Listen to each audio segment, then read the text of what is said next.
I'm going. I'm running late. Apologize. I was reading. Okay.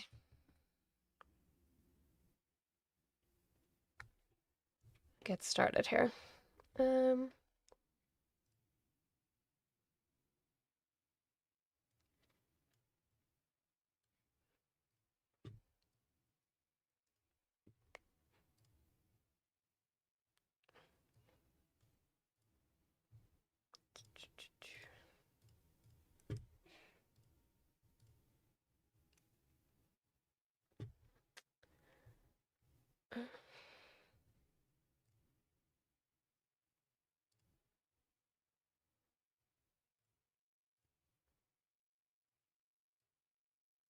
Okay.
Hello. Hi, everybody. Hello, hello, hello.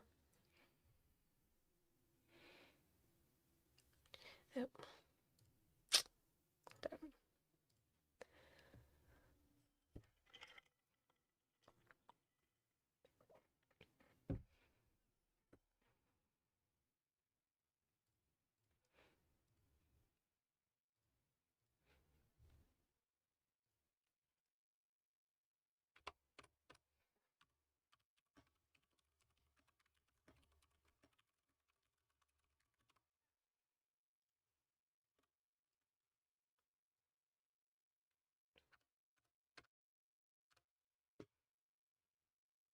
Okay.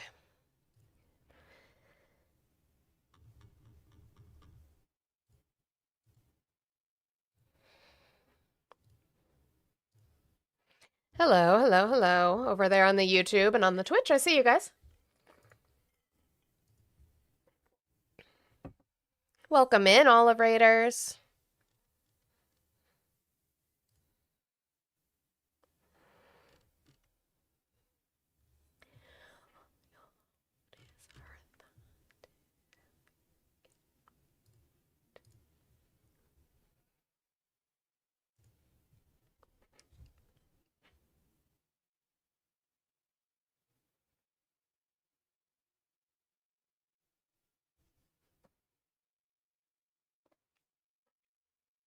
Good morning, good afternoon. Welcome in, welcome in. Hi, guys. How's everybody doing today? Yeah, starting off with some Disney, which is why I really had to mute the tubes in the chat. They would have been big mad. They wouldn't have liked that very much. Um, good morning, good afternoon. I appreciate you guys being here. I'll get through my spiel. Let's tap that screen, share the live out, do your daily heart me if you have not done so. You guys knocked out the little roses. I gotta find another new little penny thing to put in there. That's what I call it, whatever. On there, we can get that going. Guys, and I have my 100 goal that I do have every single day. This is how I pay my bills. It's how I keep the lights on here. This is my supplemental income as part of a household. So if you guys could help contribute to that, the pay links are in the bio. I would appreciate it very, very, very, very much. But I'm always appreciative of you guys being here and supporting. So thank you so much for that. Oh my goodness. Thank you for hitting that one as well. I guess I have to do one that's a little bit higher. Let's do this one, maybe. See if that works. Okay. Well, I guess we'll get started with somebody in the box real quick and then see where we get to. And if not, then I'll just get to my outline as always. I do not have the phone lines open yet, YouTube. Just give me a second to get through these people in the box.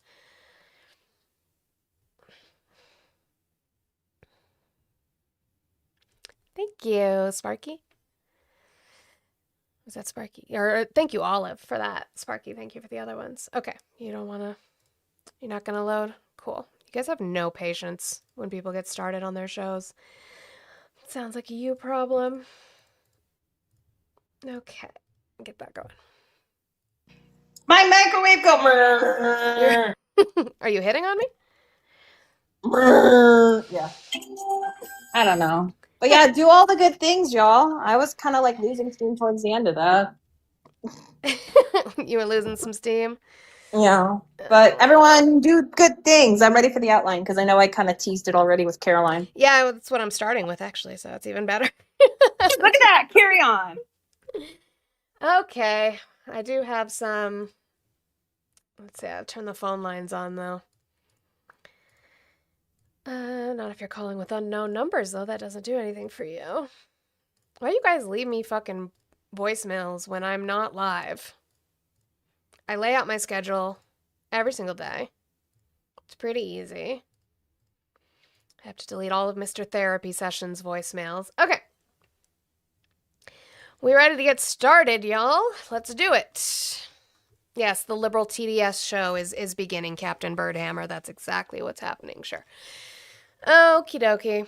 Levitt had a stupid fucking presser yesterday, because, that's her job. She is the press secretary, unfortunately for us. Is your audio on for tubes, by the way? Just double check. Yes, I fixed it. I fixed it this time. I know I fucked it up yesterday. I played the videos yesterday about Donald Trump being asked specifically about the use of tomahawks in way of the strike on the girls' school. And again, when he was asked, like, you are implying that Iran either stole a tomahawk or were sold a tomahawk, and you're the only one saying this, so where are you getting this from? And he literally said, I don't know enough about it. So you're making shit up, would be my assumption. That you're just making shit up that feels good to you, I guess. So Caroline Levitt's going to be pretty much asked about that. Like, what the fuck was he talking about, right? Let me make sure this is... Okay. And we'll see what she says. On the Iranian school, why did President Trump say yesterday that Iran may have Tomahawk missiles when there are only 3 other US allies plus the US that have those missiles and therefore could... Look, again, as the president said yesterday, he will accept the conclusion of this investigation by the Department of War. I know there's been a lot of speculation in the media about who may be responsible for this. We're not going to get ahead of the Department of War and the conclusion of that investigation. But apparently Donald Trump is. Donald Trump is going to get ahead of the Department of Defense and the investigation because he said that it was Iran. He's the only one saying that it was Iran, and even though we know that we have from investigations that it was a Tomahawk missile. Who the fuck has a Tomahawk missile? Not Iran. And the other countries that do are not involved in this conflict, in this war right now. So who the fuck did it? Oh, most likely us. Yes, there should be an investigation. I'm totally fine with that.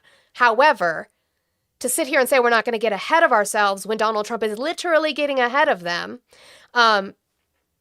is not something you should say. Thomas, it is the Department of Defense until Congress changes its name. You guys can call it whatever you want. They can say it. It's great. I'm glad you guys now believe in identifying as you wiltst.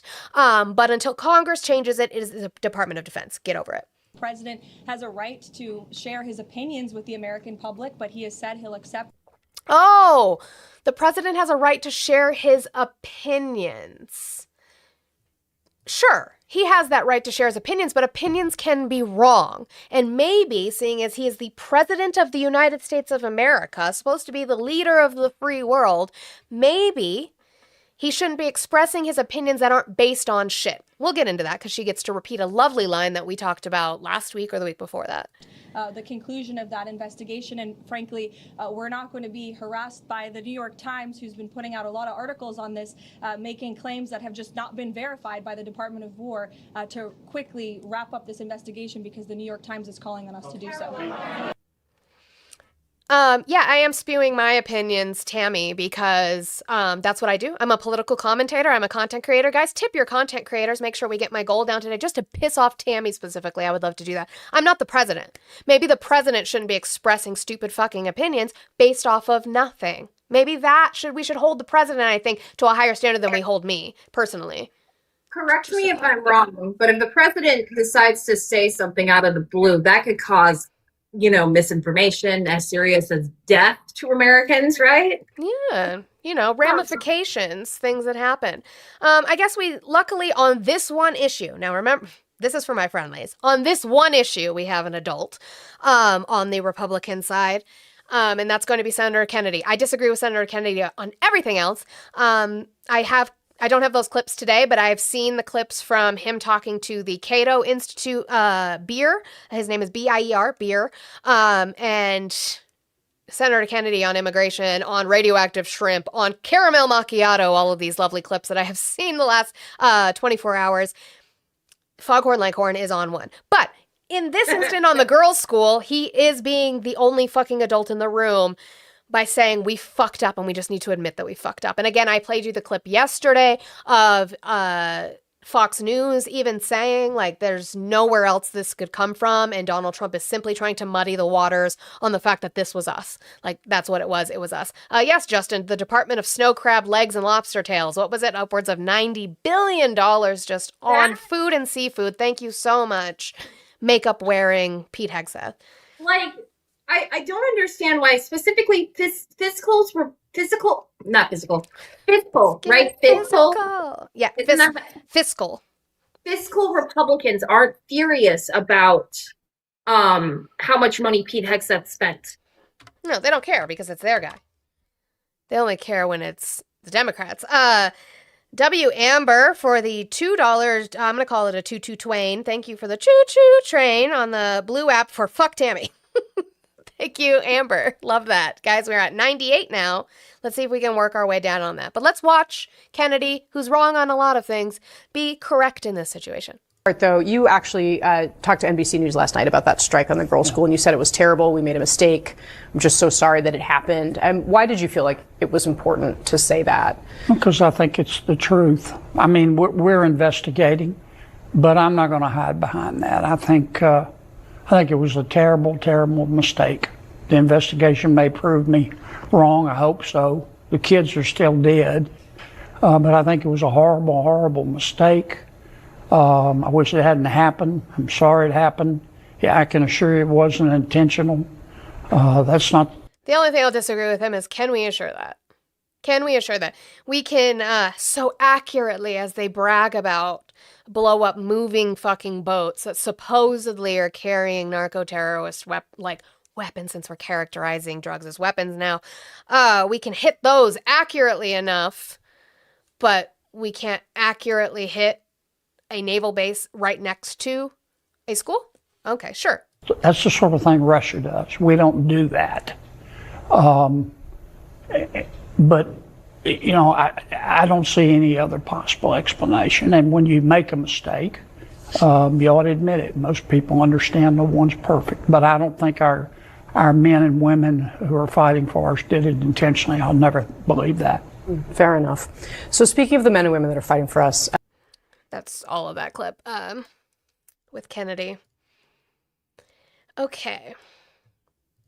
Here we go. Now, you guys remember the clip that I played? I should have went and found the original so we could see her repeating it, because I do love when we do that. That the reason that we've been given multiple reasons. I keep saying this. We've been given multiple reasons for why we are attacking and bombing Iran right now.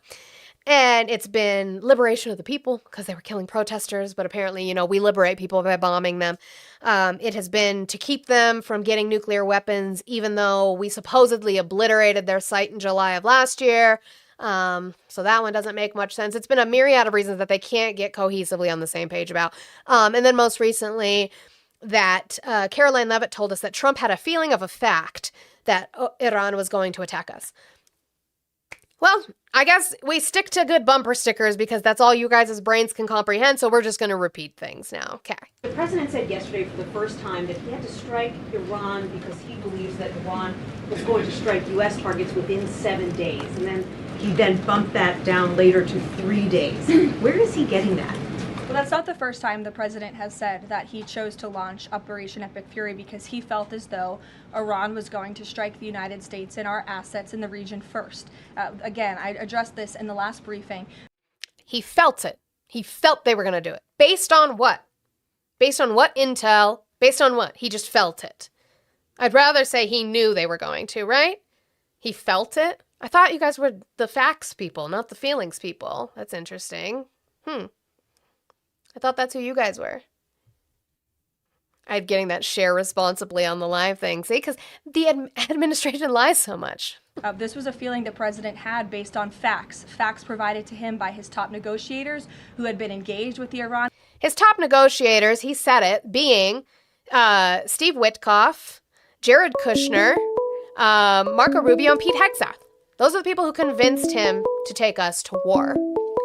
Thank you for calling the stream. Can I get your age, state, and who you voted for? I'm 31. I'm from California, and I didn't vote. Do you plan to vote in your midterms? No, I'm a felon. Oh, you can't vote in California.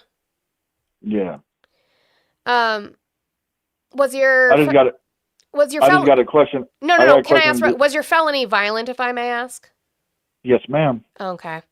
Well, because I don't necessarily think that you should be without your vote forever just because you committed a felony, but it does depend on the felony. But go ahead.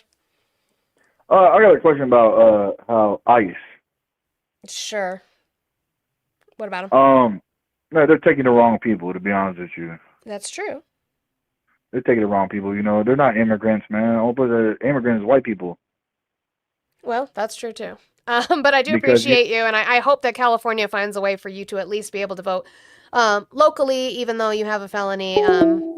It depends on your felony, but I wasn't going to get too much into your life. That's your business. So, there is that. So again, let's go back to feelings of a fact. So again, Steve Witkoff, Jared Kushner, Pete Hegseth, and Marco Rubio were the ones who convinced Donald Trump to go to war with Iran. And why are we doing this? Again, what's the intel that they were going to attack us? If we obliterated the threat that they were, the nuclear threat that they were, we obliterated them in July. Why are we there? Nobody can get on the same page with this, including Pete Hegseth, including Marco Rubio. Marco Rubio said that they were doing it because we were going to be attacked because Israel was going to attack them. They've now kind of tried to backtrack on that, which Chris Murphy will talk about later because he's been in briefings. There's no reasoning. None. Stephen Miller has said it's to liberate the people. Which one is it? Regime in a good faith effort. They can vote after serving their sentence in California? It depends on the state, depends on the felony. The Iranian regime was lying, deceiving the United States of America, clearly trying to continue their nuclear program to create a bomb that would, of course, threaten the United States of America. Again, their ballistic missile arsenal, they were wrapped. Or maybe, lovely freeze frame, Caroline. Maybe.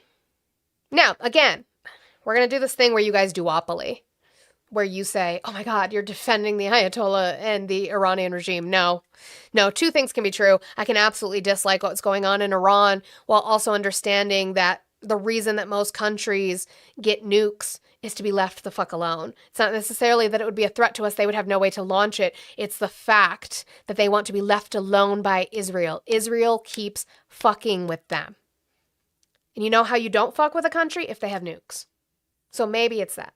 Rapidly and aggressively increasing that by the month to a place where they would essentially build immunity for themselves, where a future president or President Trump would not be able to launch this incredibly successful operation. And so the president, again, as I've reiterated and he has said, was not going to sit back and allow the Iranian regime to threaten or to attack the United States of America any longer. But there are no U.S. leaders or Israeli leaders who are making those same claims. So is he making this up to justify his decision to go? So, even the people that we're going to war for. Top Israeli officials aren't saying that. So they're asking him, is he making stuff up? Which we'll answer in a minute. Dinobot, thank you so much for the jewels. And Dark Lords Matter, thank you for the jewels. I appreciate you. Guys, remember, I am multi-streaming, so I'm over on YouTube and Twitch if you guys want to go over there and follow/subscribe. We have memberships over on YouTube and subscriptions over on Twitch. You can do super chats and bits over on Twitch. All the fun things. Sometimes I don't see your comments unless they get highlighted. That's just the way it happens when I'm busy with my outline. So remember, the reporter just asked Caroline Leavitt, is he just making stuff up? Because he's the only one saying this. Other intel officials and high officials, even in Israel, who started this shit, aren't saying what he's saying. War now. The president is not making anything up, Nancy. He is looking at this every single day based on intelligence, based on facts, and based on intelligence that he himself and his negotiators have consumed based on their, again, negotiations with the rogue Iranian regime over the past year. Which means that he's just listening to Steve Witkoff and Jared Kushner. That's it. That's the only voice he's listening to is Steve Witkoff and Jared Kushner. Whatever they say, he just believes without any further corroboration. The president and his team tried in a good faith way to reach a diplomatic deal through peaceful means with the Iranian regime. And Iran chose this path to death and destruction. Iran wanted to attack the United States of America, and the president was not going to sit back and allow that to. Can you imagine, like, I have a feeling, Olive, that you're going to punch me in the face. I don't have proof. You've said you want to punch me in the face. You've said it, but like, you've never actually done it. But I have a feeling that you're going to do it. And so I'm going to come blow the fuck up out of your house. Like, what sense does that make? What sense does that make? Well, it doesn't. And again, like, I think people, it's like that guy I had a conversation with earlier, right? People paint all Muslims, all people from the Middle East in the same broad stroke, and that is never the fucking case. Every single one of you are so scared of someone else's religion. Someone save whiskey. Thanks, Sammy. Like, Iran is retaliating, okay? You punched them in the fucking face, and you're like, oh God, how dare they? Look, now we really have to do this. Like, a preemptive strike is not a thing. I know you guys keep saying that. I don't agree with that. Preemptive strike is not a thing. All that is a strike. You just started a war. You just fucking poked the bear. That's all you fucking did. That's all you did. There's no preemptive strike unless you have, like, complete proof that something was happening. And nothing was happening. Then there's that. I'll let her finish her last 5 seconds. To happen. He was not going to sit back and allow that to happen, and everyone in this room should be grateful for it. Yeah, the 7 service members should be grateful. Make me! Like, fuck you. Also, fuck you. On that note, in the press conference, I have Caroline Leavitt's response, and I will get to that in a minute. But first, I'm going to do the reporting on it. During the press conference, there was Chris Wright, who is I showed him yesterday. He is the Secretary of Energy, okay? So he's busy right now because oil. And he had posted a tweet saying that we were able to get a shipment of oil through the strait. We were able to do that. When he tweeted that, because our stock market is made up of rumors and bullshit and speculation, the oil prices started going down. Okay? That's what started happening because he tweeted that a ship got out. So everybody's like, okay, yay! We're good. Speculation is it's going to be better if we can start getting ships out. He later deleted that tweet because it wasn't true. And Caroline Leavitt is going to say it wasn't. What about the stock market, Swarovski? I'm so sorry. Caroline Leavitt is going to confirm it wasn't true, but we're going to go to my favorite local reporter. You guys can't have him. I'm so sorry. Kyle Clark with the reporting on his tweet in the first place, and then we'll get to Caroline Leavitt confirming that shit was not true. So again, they're lying. They can't get their fucking facts straight together to be on the same page. And it does sound like market manipulation, yes. Chris Wright joined President Trump's cabinet from Colorado, promising to make an impact. No, not the Red Bull reporter, Chicky. This is Kyle Clark. Sometimes he's on Red Bull, too. It just depends on the day. He sure made one today when his false claim calmed oil prices. Wright claimed the U.S. military had escorted an oil tanker through the Strait of Hormuz. That's the crucial trade route shut down by the war on Iran. This would have been a breakthrough and a potential signal of the end of the war, but it hadn't happened. In a now deleted social media post, Wright had said this morning, quote, the U.S. Navy successfully escorted an oil tanker through the Strait of Hormuz to ensure oil remains flowing to global markets. Well, that was apparently news to your U.S. Navy. The White House came out to say the U.S. had not escorted any ships through the strait at this time. Right, Sorowski, I did want to comment on it. So between this tweet from Chris Wright and Donald Trump having his two pressers the day before yesterday, where he said the war is pretty much complete, he's just trying to calm the panic that is the oil market right now. But yes, so Chris Wright tweeted this, and like Kyle Clark just said, I'll go back a little bit. The admin came out, and I will show Caroline Levitt doing it, where they fucking confirmed that shit didn't happen. Well, that was apparently news to your U.S. Navy. The White House came out to say the U.S. had not escorted any ships through the strait at this time. Chairman of the Joint Chiefs of Staff said they would look at a range of options if asked to do so. Wright's been trying to calm down global markets since the war began. During a trip to Colorado yesterday, he said the U.S. is going to take aggressive steps to get oil shipments through that strait. We are having restrictions of flow of energy through the Straits of Hormuz right now.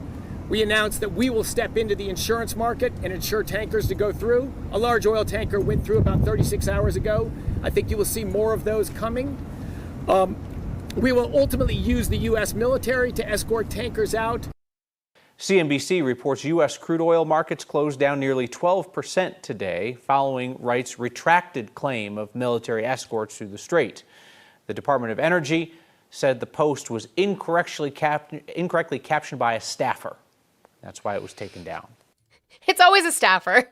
If we fuck up on Twitter or on True Social, it's a staffer. Always.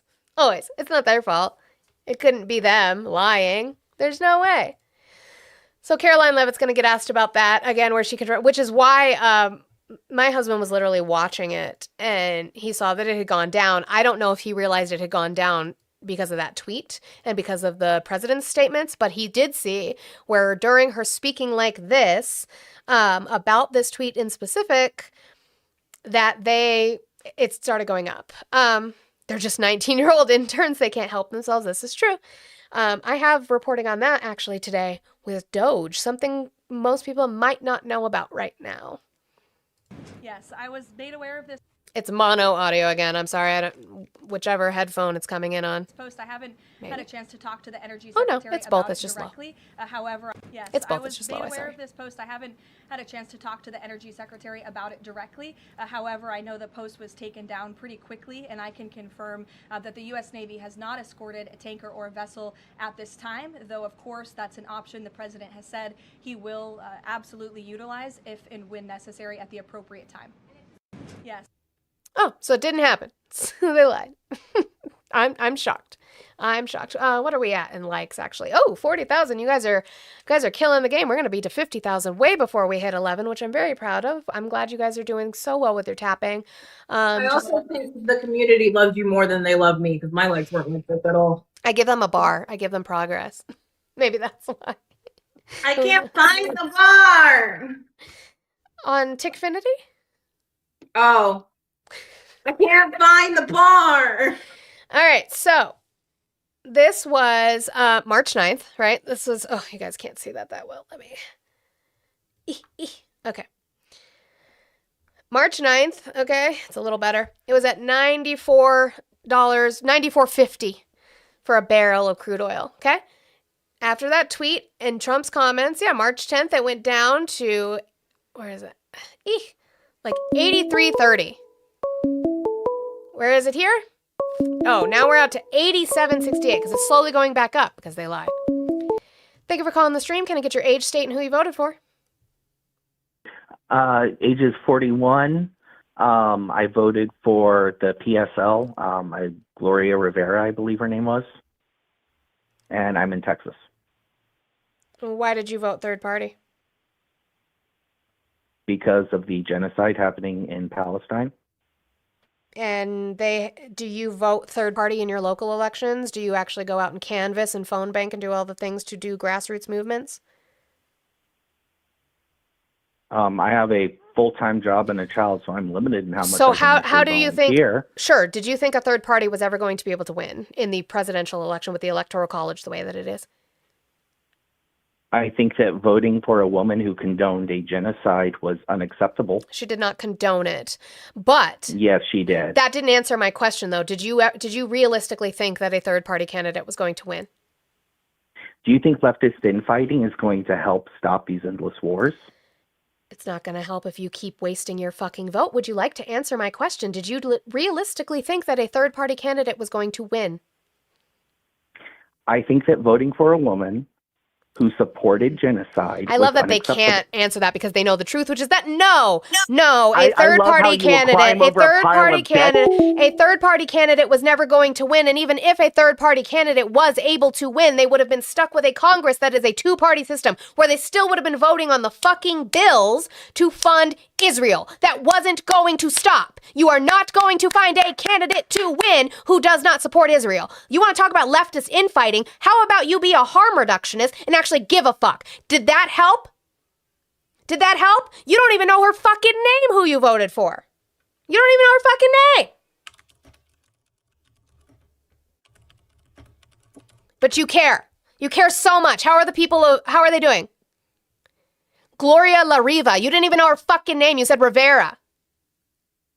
Yeah, you care a lot. You care a lot about the fucking Palestinian people. I'm sure you did. I mean, again, those people like that are the sole reason why people on the left can't come together. Because specifically people who want to sit and play purity politics are going to continue to harm the average American citizen. You didn't help shit. You didn't do shit. Nope. And you have a job, so you can't do the grassroots movements, which you need to do, right? You need to start making sure that you have third-party progressive fucking candidates who are anti-establishment, who want to end Citizens United. You need to make sure that they are on your energy board and your school board and your city council. You don't do any of that because you have a full-time job and you can't. The least I can do is make sure I throw my fucking vote in the trash and light it on fire and then cry about all the leftists who voted for harm reduction. Yep. Fuck off. Anyway. Oil it's climbing, and it's, okay, 87.50 about is where we are for oil now. It's starting to climb back up. Why? Because a ship didn't get through the strait. So, that.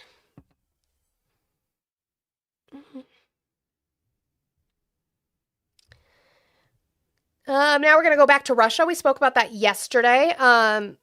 So I showed you where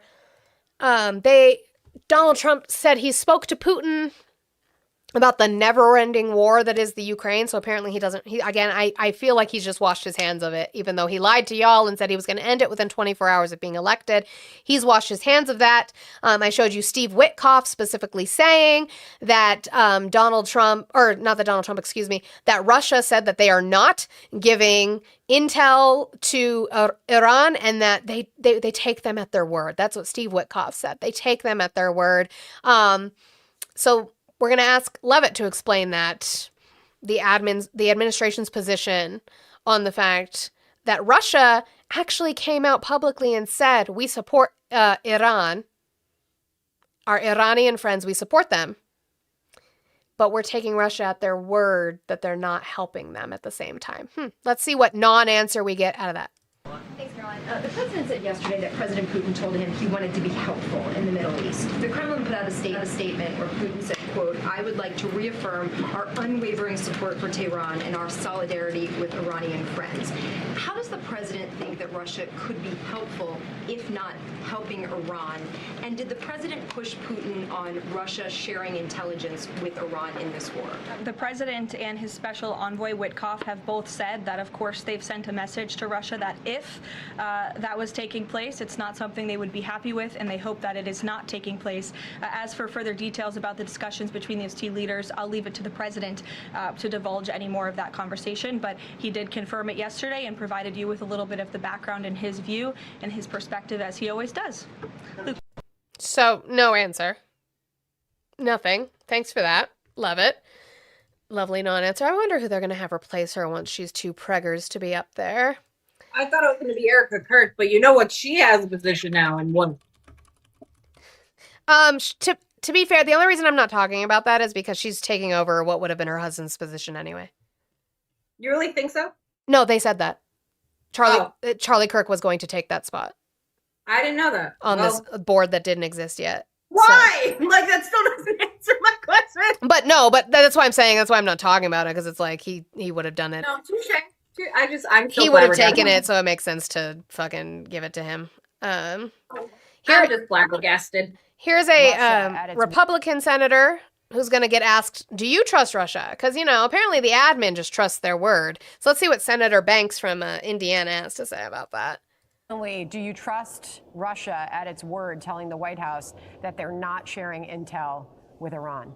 Yeah, of course not. We don't trust Russia or China. We're following closely what they're up to. This is the axis of evil: Iran, China, and Russia, and we know they're up to no good. Got it. Thank you very much. So they don't trust Russia, but for some reason this administration does. When did we start trusting Russia? When did we start believing Russia? All right. We also talked about the sanctions in regard to Russia, right? Removing oil sanctions that we have placed on Russia. That means that other countries, specifically India, cannot buy oil from them. And how now we're going to be funneling money, this 30-day pause of sanctions to allow Russian oil to flow, because, the global market's having a fucking problem because we decided to get into some fuck shit. And now we have to ask Caroline Leavitt, hey, guess who makes that money? But she's going to say they're not going to benefit from it. Thank you. Last week, the Energy Secretary issued a waiver for India to get Russian oils during this energy crisis. Yes. Have you spoken to President about it? What's the idea behind this? Have I spoken to the president about it? Yes. Yes, I have spoken to the president about it. And the president and the Secretary of Treasury and the whole national security team came to this decision because our allies in India, as you know, Lalit, have been good actors and have previously stopped buying sanctioned Russian oil. So as we work to appease this temporary gap of oil Of course they stopped, because they get in trouble if they buy it. supply around the world because of the Iranians, we have temporarily permitted them to accept that Russian oil, and this Russian oil was already at sea. It was already out on the water. So this short-term measure, we don't believe it will provide significant financial benefit to the Russian government at this time. Where does the money go? Who does the money go to? Caroline? Who the fuck does the money go to? Interesting. Guys, thank you guys for hitting that. We're at 55,000 likes. You guys are rocking the shit out of the likes today. I do appreciate it. We still have 9-8 left in my goal. If we could get that work down, that would be wonderful. There's 128 of you here on TikTok, about 200 of you over on YouTube. If you guys could do a $1 train, a $2 train, we could get that done. Pay links are in my bio, guys. Remember? And I sell the little donuts up there. Let's work on those as well. Thank you for calling the stream. Can I get your age, state, and who you voted for? I voted for Donald Trump. Okay, can I get your age and state, please? Yeah, I'm 68. And the state you voted in? Right now I'm in Pennsylvania. Is that the state that you voted in 2024? That's correct. Okay. Why are you still supporting Trump? Because he's the greatest president in American history. How so? Just all his accomplishments. Sure. And Let's name an accomplishment. We can talk about it. Well, first of all, right now, his biggest accomplishment that's going on right now is: are you familiar with Mao Zedong? No. And his whole theory on how you defeat a big enemy: you encapsulate him, you surround him, you circle him. Are you talking about chairman? Are you talking about Mao, like Maoist, like from China? Oh yeah. Well, that's what modern China was. You're citing a commie and you voted for Trump? You're citing a commie and you voted for Trump? Oh, I'm citing what a communist believes in doing, and that is in order for him to surround your enemy. China has been trying to surround America for years. Trump kicked them out of Panama, kicked them out of Venezuela, kicking them out of Cuba. He's got their main support China is in Cuba? taken care of. China is in Cuba? Kick them out of Canada. Uh-huh. So he just made the world safe. I thought he's friends with him. I thought he's friends with President Xi. Well, that's what he always says. You believe everything Donald Trump says. Oh no, okay? I don't. You guys do.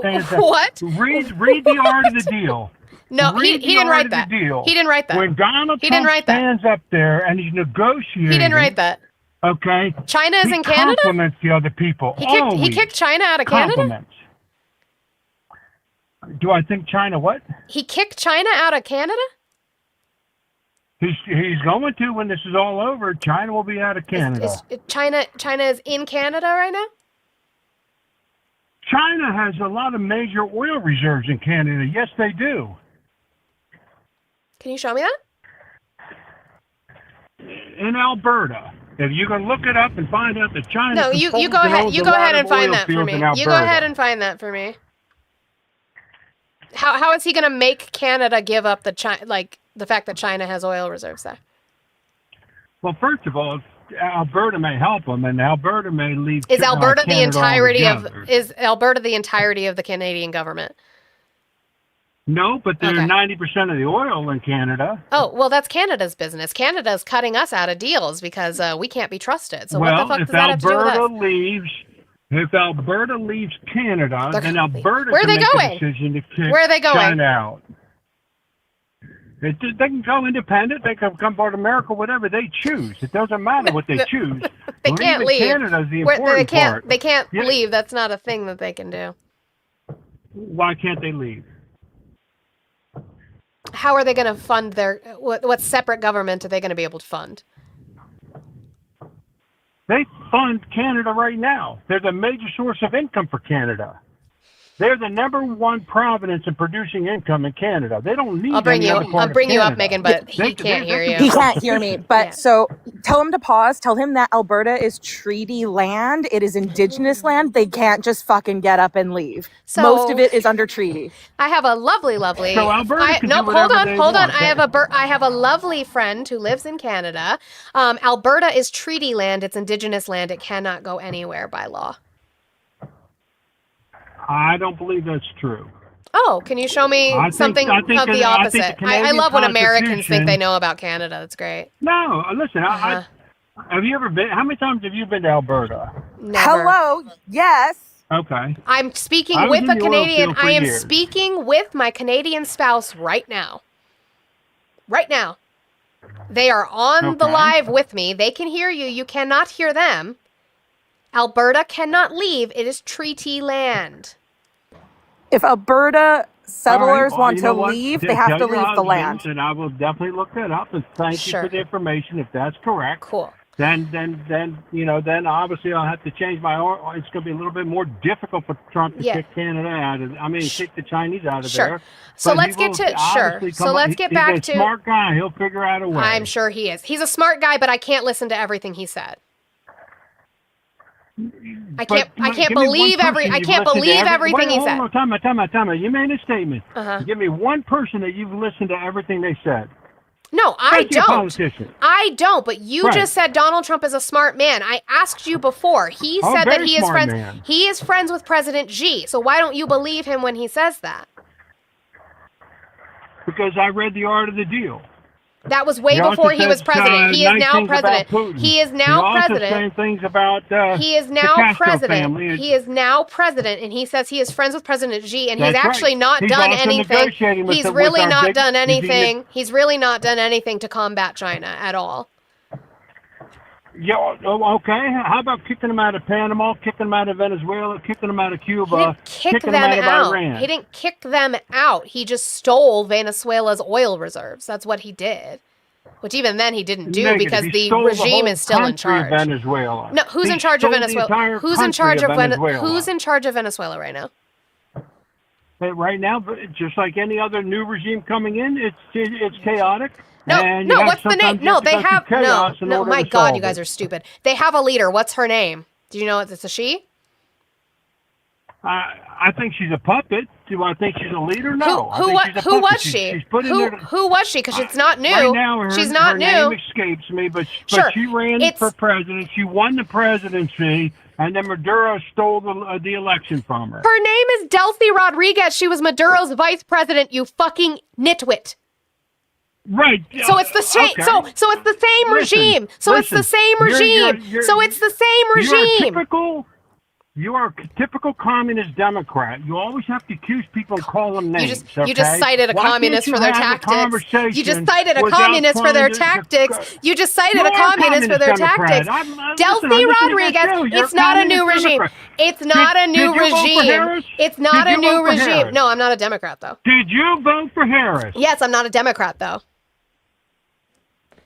But you voted for a communist Democrat. She's not a communist. I wish she was a communist. I'm actually She's a registered. Well, first I'm of a all, she's registered. probably too I'm a stupid to be a registered. communist. I'm a registered independent because I am farther left than And the so, well, Democrats actually congratulations, then are. we're on the same You side. just I'm a cited no. registered independent. No, you're not. No, we're not on the same side. That's not what independent means. That's just your registration. You guys are really stupid. Your ideologies can be different. I'm Your a ideologies. libertarian by choice. Sure, you I'm a cited libertarian by communism choice. as a I vote benefit. You mostly cited Republican because communism of as a issues. benefit. You cited Mao as a benefit. Congratulations, you are on the left. Now, again, you said it was a new. as a benefit. You I absolutely cited did. him as a You strategy. a good One thing you strategy, have to which would learn be when a you're fighting benefit. fight, you better Wow, know I who love your how enemy is. English works. You cited him You as good know your strategy, which would enemy, be a know their benefit. strengths. Now, listen, What you said part it was of a knowing new your enemy and regime. knowing their You strengths said it do was you a not new know? regime in Venezuela. It is the vice president of Maduro's regime, so it didn't change much. W. Sparky for the Swan.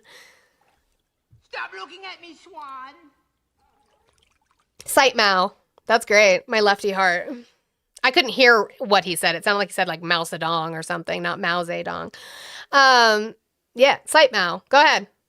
Go tell your MAGA friends that you're citing Mao. I just want to see their faces and record it. Anyway, it's a brand new regime in Venezuela, except that it's the fucking VP from the previous fucking regime, so it didn't fucking change much. The art of the deal comes with pictures now. I guess so. Ay. Let's move on to the next part of the outline, shall we? Guys, as we're sitting here, 65,000 likes. You guys are fucking rocking it on the taps. I appreciate it. But again, my 9-8 goal has not been touched. This is my job. Tip your content creators. I have to deal with idiots like that.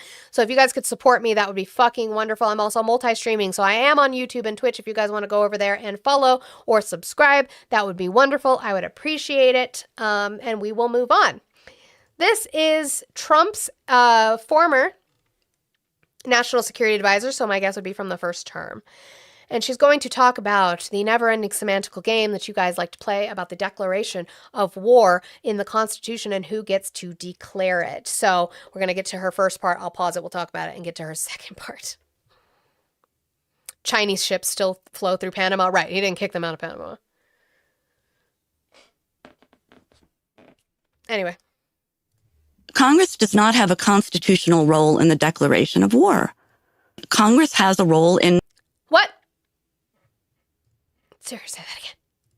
Congress does not have a constitutional role in the declaration of war. Congress has a role in cutting off funds for wars, which it has threatened to do. The president doesn't have to get permission, but yes, you can debate, you can decide that's his choice and how he wants to do it.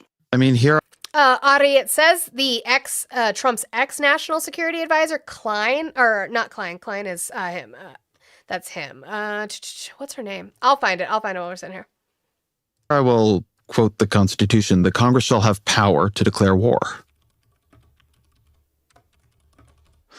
Grant letters of marque and reprisal and make rules concerning captures on land and water. I think... The president shall be the commander-in-chief of the army, but it is Congress that has the power to declare war. So, constitutionally, the Constitution says Congress has the power to declare war, but the issue... Oh, so you were fucking wrong in what you just said at the beginning of that sentence. It is Nadia Shadlow, a former deputy national security advisor during the first Trump administration. Nadia Shadlow. So you were wrong. So you were fucking wrong at the very beginning of this video when you said they don't. Now she's going to add a but. Because, you know, they have to cry. Thank you for calling the stream. Can I get your age, state, and who you voted for? Yes, it's me again, Mark. I'm the one who voted for Trump that you called names and hung up on. Oh, no, I capitalism figured, got you, Mark.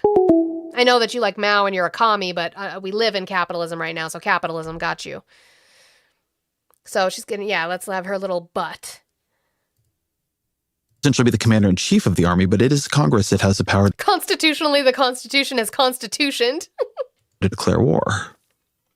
So, constitutionally, the Constitution says Congress has the power to declare war, but the issue is whether or not a president who deploys military force abroad needs to do so only after having Congress declare war.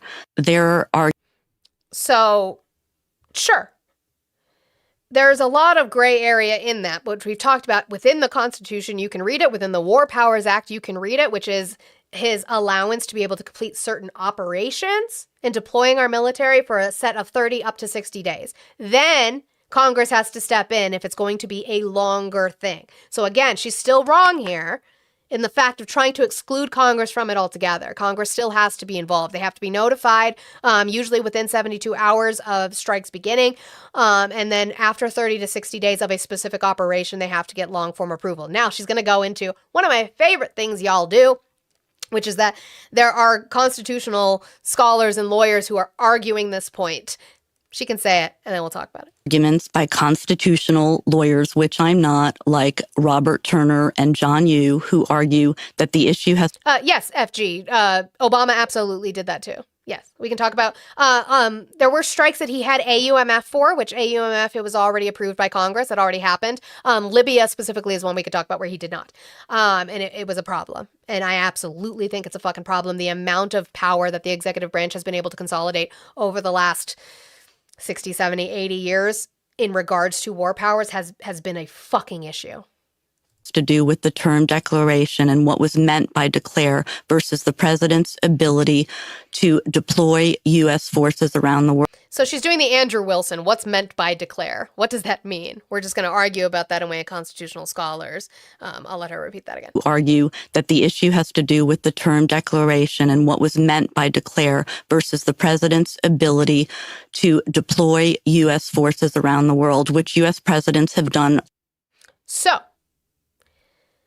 she's trying to constitution-splain, which is what a lot of them do. They did it with the election. They did it with a lot of things where they try to say there are constitutional scholars who argue this. The thing is, until a court recognizes that language as being something different, until SCOTUS recognizes that language as being something different, this is what it is. Yeah, it's word salad. This is what it is. Congress has the sole power to be able to declare war. That's just the fact of the situation. You don't have to like it, but it is what it is. But she was completely wrong just in her initial by saying that they can't and then being like, oh, well, yeah, they can, but like, what do you mean? Thank you, Marina, for the $5 on the Green app for tip. I thought you were saying just for the tip, which I mean, we can also do if you like a little. Anyway, thank you so much, Marina, W Marina in the comments, please. Guys, we're down to 93. Let's make sure we are supporting your content creators as we are sitting here almost to the top of the hour. We'll get into more of the outline. So wanted to go to Chris Murphy. Yes, he is a Democratic senator. I know. Oh no, God, the screen. Get it out. Get it out. It's okay. It's all right. You'll be all right, I think. Can we, we're going to talk about again, the many reasons why we're doing this that are being said out in the open is not what he's hearing in the briefings. Now, he's having briefings with the administration, and they are telling us one thing, but saying something else behind closed doors. What is the reason, if the nuclear program isn't the reason, as poor Ted Cruz, I never thought I'd put those three words together, is over there talking about nukes? And we know that the intelligence did not suggest that an attack was imminent from Iran. What is left? Why are we at war with Iran? Great question. Yeah, great question. I mean, the simplest explanation, might be the one that they gave 24 hours in, that they've kind of tried to backtrack since then, which is that Israel made us do it. That Bibi decided on this timeline. Netanyahu decided he wanted to attack. Now, that's the original thing that we heard from Rubio, who tried to deny it literally 24 hours later, which is that we knew that Iran was going to attack us because Israel was going to attack them. That is what Marco Rubio said. Then the next day he said, that's not what I said, even though it's exactly what he said. So again, their motives for why we're there keep changing. And he convinced Trump to join him by scaring Trump into believing that U.S. assets in the region would be at risk. And so Trump was better off just joining Netanyahu. I hope that isn't the full explanation, but you're right. As we are now hearing that the nuclear program is not part of their targeting campaign, as we're now more confident that even harder line leadership is taking hold, as the Strait of Hormuz is still being shut down, even as we get their Navy, what's left as the explanation? It might just be that Israel forced our hand, and how weak does that make the United States look? How weak are we if our allies can force us into wars of choice that are bad for U.S. national security interests? Seems pretty weak. If all it takes is for Israel to start some shit and then we have to come in and defend them. Maybe they should just defend themselves and we shouldn't worry about it. Maybe we could do that. That used to be the idea, right? Not being the world's police, not being involved in every corner of the globe. That used to be the idea. Oh, it was also your guys' idea. Here's Stephen Miller, who was in charge of speechwriting at the time under Donald Trump's first campaign. Wolf, when did the American people sign up to be in every war, in every place, on every side of every conflict, all over planet Earth? Why are some of your... You're right, Stephen. When did we sign up for that? When did we sign up for that? Come on, Stephen. Say it again, Stephen. You're finally getting something right. Let's go, Stephen. When did the American people sign up to be in every war, in every place, on every side of every conflict, all over planet Earth? Why are some of your best friends, national security experts like Lindsey Graham, for example, Marco Rubio, for example, so many other conservative Republicans, and so many of the president's own national security team, including the defense secretary, his national security advisor, the secretary of state, opposed to the president's decision? Okay, well, first of all, the Secretary of State isn't opposed to the president's decision, so I'm not sure where that's coming from. The president, more fundamentally, welcomes robust views, welcomes debate, had a fabulous relationship with the Secretary of Defense. But again, some of the voices you're talking about... So now he's going to get into... Who's the one who's chanting rah, rah, rah right now about our strikes on Iran the most? Who's doing that? Can you guys name me who's fucking doing that? Who's out in the open doing that shit right now? It's one particular person who's now saying we're going to go after Cuba. We're going to fight for Saudi Arabia. Who's going to do that? No, not Miller. It's actually not Miller. He's very short. He has an alter ego. He's from the Carolinas. Graham. Yeah, MT. It's Graham. It's Lindsey Graham. Oh, I wonder what they thought about Lindsey Graham, who was still a fucking war hawk monger in 2018. You're talking about, like our dear friend Lindsey Graham, who we like a great deal, have been wrong about Middle East policy. By the way, Lindsey Graham, Stephen... Well, wrong about Middle East policy and wrong about Iraq. Because we shouldn't have been there. And now they're best fucking friends while we're in Iran. Cool. Speaking of, here is that little bitch now. Oh, maybe not. That's a crazy way for your call to come in. I wasn't even talking about you, but... Thank you for calling the stream. Can I get your age, state, and who you voted for? I voted for Trump. Okay, can I get your age and state, please? What's that? Your age and the state you voted in, please. I'm 60 in Massachusetts. All right, why are you still supporting Trump? Because the Democrats opened the border and they let all these criminals in. What, And who are they supposed to have go into, run the country, Camilla? What policy did Is they... that what you want? You would want Camilla to run the country? What policy or piece of legislation did they do that opened the border? I don't know. I have no idea why the Democrats opened the border for 4 years. No, well, there would have had to have been policy in order to do that. Nothing changed. Well, then how come Trump closed it right away? Oh, Trump it's closed? it right away. Oh, there's 0 people being encountered? Not nearly as many as it was. Oh, not There's nearly. So it's not, people so coming. it's not closed then? Okay. Yeah, it's closed. It's people not. are coming in legally. There's no illegals coming in. No one cares about what title, people that are legal. It's illegal. What title is our immigration law under? Why are you asking me? I don't. Are you Then asking me who I voted for? And I'm how would telling you know what?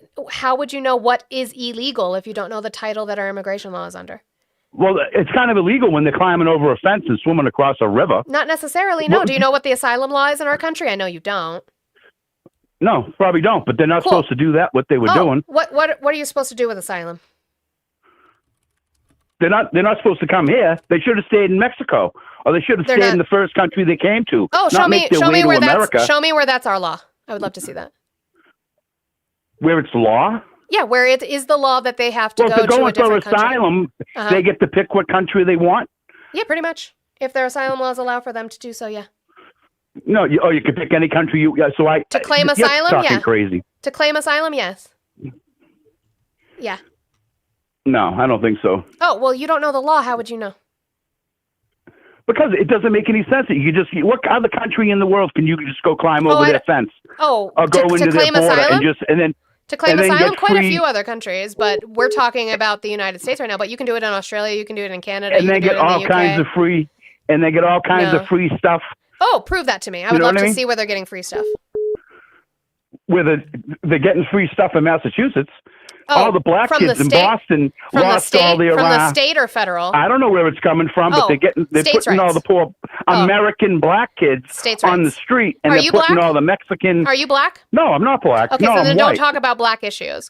Prove to me, Why? other than Why can't I talk about black issues? Because you're not going to know that experience. You don't get to speak for them and say that they're being put down over a different group when you are part of neither of those groups. Now, show me where they're getting federal benefits and not state benefits, because state benefits are states' rights. I'm so sorry that you live in the best fucking blue state that we've got in this country with the highest education. The best blue state? Yeah, you got really good education because of those bluey blue policies that you hate so much. Maybe you should fucking leave. But show me where they're getting federal benefits. I would love to If see it's it. if it's the best place for an education, how come the kids are all failing? And why did they Show me close that. the schools? Close the schools for 2 Are years? you going to show me anything? Show me where they're getting federal benefits. Show me where they're failing. You show I would me like where to they see get. all that. I know. I just know what I from people that I know and what I see on the news. Oh, so They you just push believe? all the black Oh, you kids believe out the and they media put the now? You guys Mexicans believe ahead. the media now? They're not Mexican. The people who are applying for asylum are not Mexicans. Well, whatever they are, they're all the same. God, the fucking bigotry is wild. How tall do you reach to that top shelf, sweetie? How small is it, sweetie? It's okay. What are you talking? You're just a smart mouth. Yeah, how You small think is you're it? a fast talker. You'll never be anything bigger than just talking on your little phone here. I'm only calling you because I'm retired and I'm bored. Yeah, and I I know. people like you are I full know. of shit. I know. And you don't Yeah, read when you're right. retired and bored. You don't actually read. You're just a fucking racist who believes what they want to believe because you have no proof of anything I'm that a you say. racist. Yeah, absolutely. Typical Democrat. You Absolutely. always I'm not a have to say Democrat. I'm a racist. registered independent. You guys can keep trying to put me in a box that I'm not in. I'm a registered And, independent. Keep that's crying. what how about when Obama gave Iran when a Obama- palace and palace of money? That was Don't their make money. noises. That was their money. Again, it was whose show money? me. Show it was me. Iran's money? Yes, it was Iran's money. He unfroze their assets. And fucking read something since you're No, retired. it was for free read. hostage. It was for 8 No, hostages. idiot, It was a you're yes, it fucking was. stupid. It No, was you better fucking go watch the frozen news. assets. No, I don't watch the news. I read. It was frozen assets. Well, Okay, what's the and difference Obama between didn't reading just and watching the unfreeze it. It news? would have been Congress It's who the same also did thing. that. So again, show me where immigrants are getting federal You're benefits. wrong, and you know they're staying at hotels all over the place. They go That's into the state. hotels and they destroy Those are them. asylum seekers. They are legal. They have temporary protected status. They are legal. Show me where illegal immigrants are getting federal money.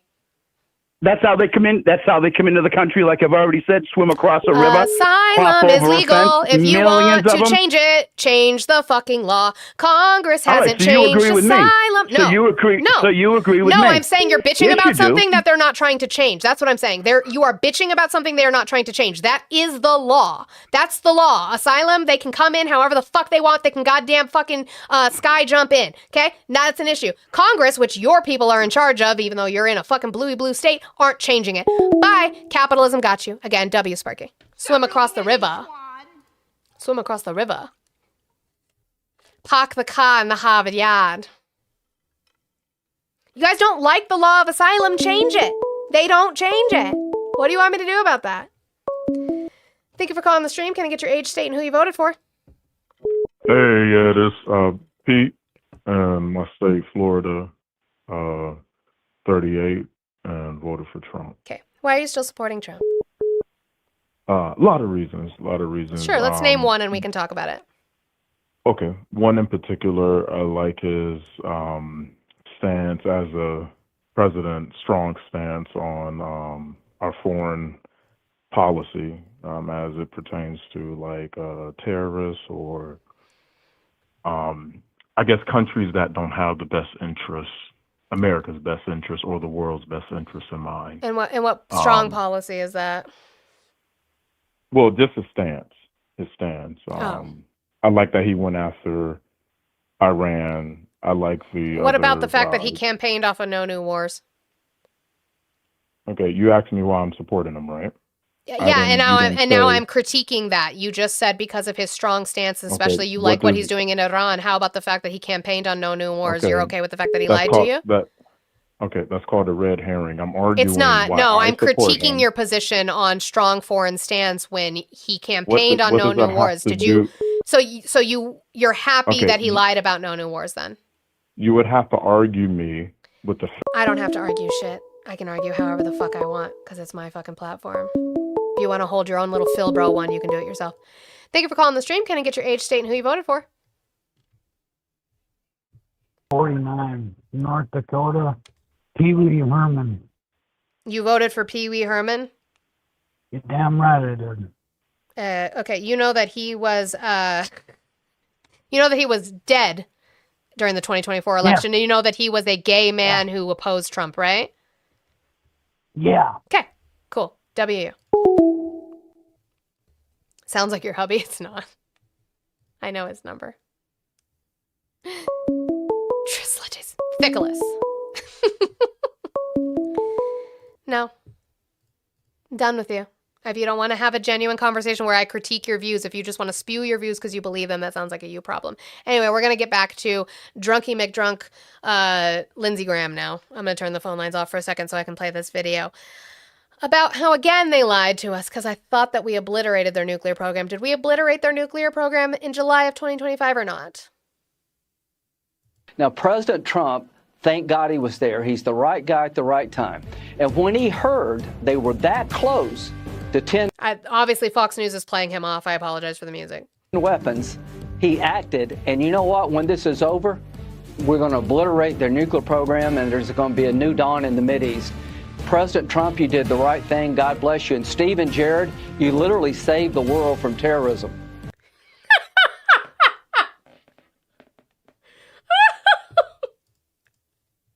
I forgot about the part at the end. You saved the world from terrorism. Jesus. I thought we obliterated it in July. But now it's going to be when this is over, it'll be obliterated. What? Which one is it, Lindsay? It's fine. Laura Ingram's going to help, right? She's going to help by blaming the Iranian people for not taking up arms. It's fine. Yeah, Saudi Arabia funds T groups, and Lindsey Graham said we will fight for Saudi Arabia in perpetuity. But sure.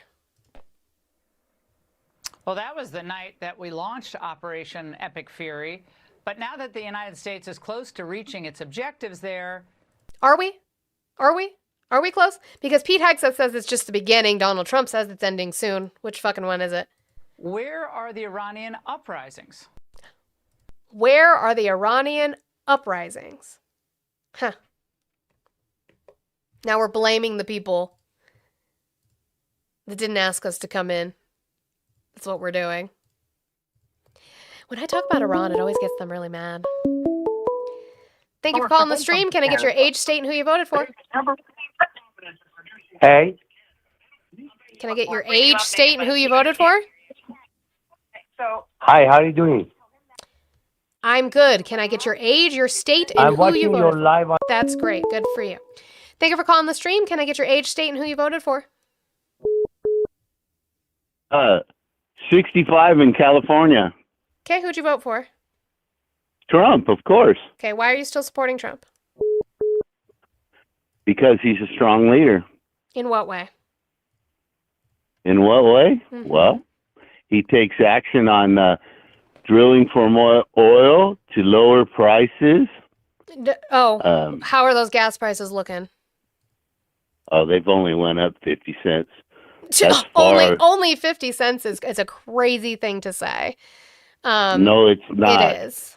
A price drop in the sure. bucket, and besides that, A price it's of- it a has price per been barrel of oil has not $5-6 been that bucks high in since California, 2022. anyways, and that's where I live. Sure. It I know you're gonna never crash went out down. now.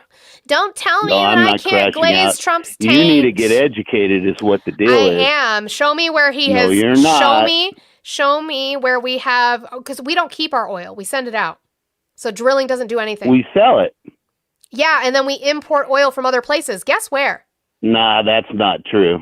That is because it costs a lot No, of it's money to not. refine. It costs a lot of money to refine our oil, so we send it And out. thank you, Gavin Newsom, for sending out some refineries. So now we don't even have that. It's going to go up to about Trump 8 did that in bucks his a gallon, first but term. it won't Trump be did that in Trump's his fault. first term too. It'll be You should Gavin blame him. Newsom's fault. Sure, you should blame Trump for that too. I agree. Fuck Gavin No. Newsom for doing that. You should blame Trump for doing that in his first term as well. No. Yeah, he sold off the rest of the largest refinery we had in Texas. Well, all I know is people At like the you end of have the made. day, it's common sense. That's all you know. I love it when you guys do that. Thanks. Fucking crybabies. All right. Speaking of gas, lovely little segue. Thank you so much.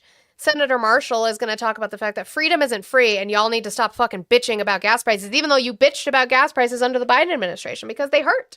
They did hurt. Gas prices weren't great during the when we were coming off of COVID and trying to recover. They weren't great, and I agree that they weren't great. And Joe Biden shouldn't have come out and said that everything's fine when everything wasn't fine. People were not feeling fine in their pocket.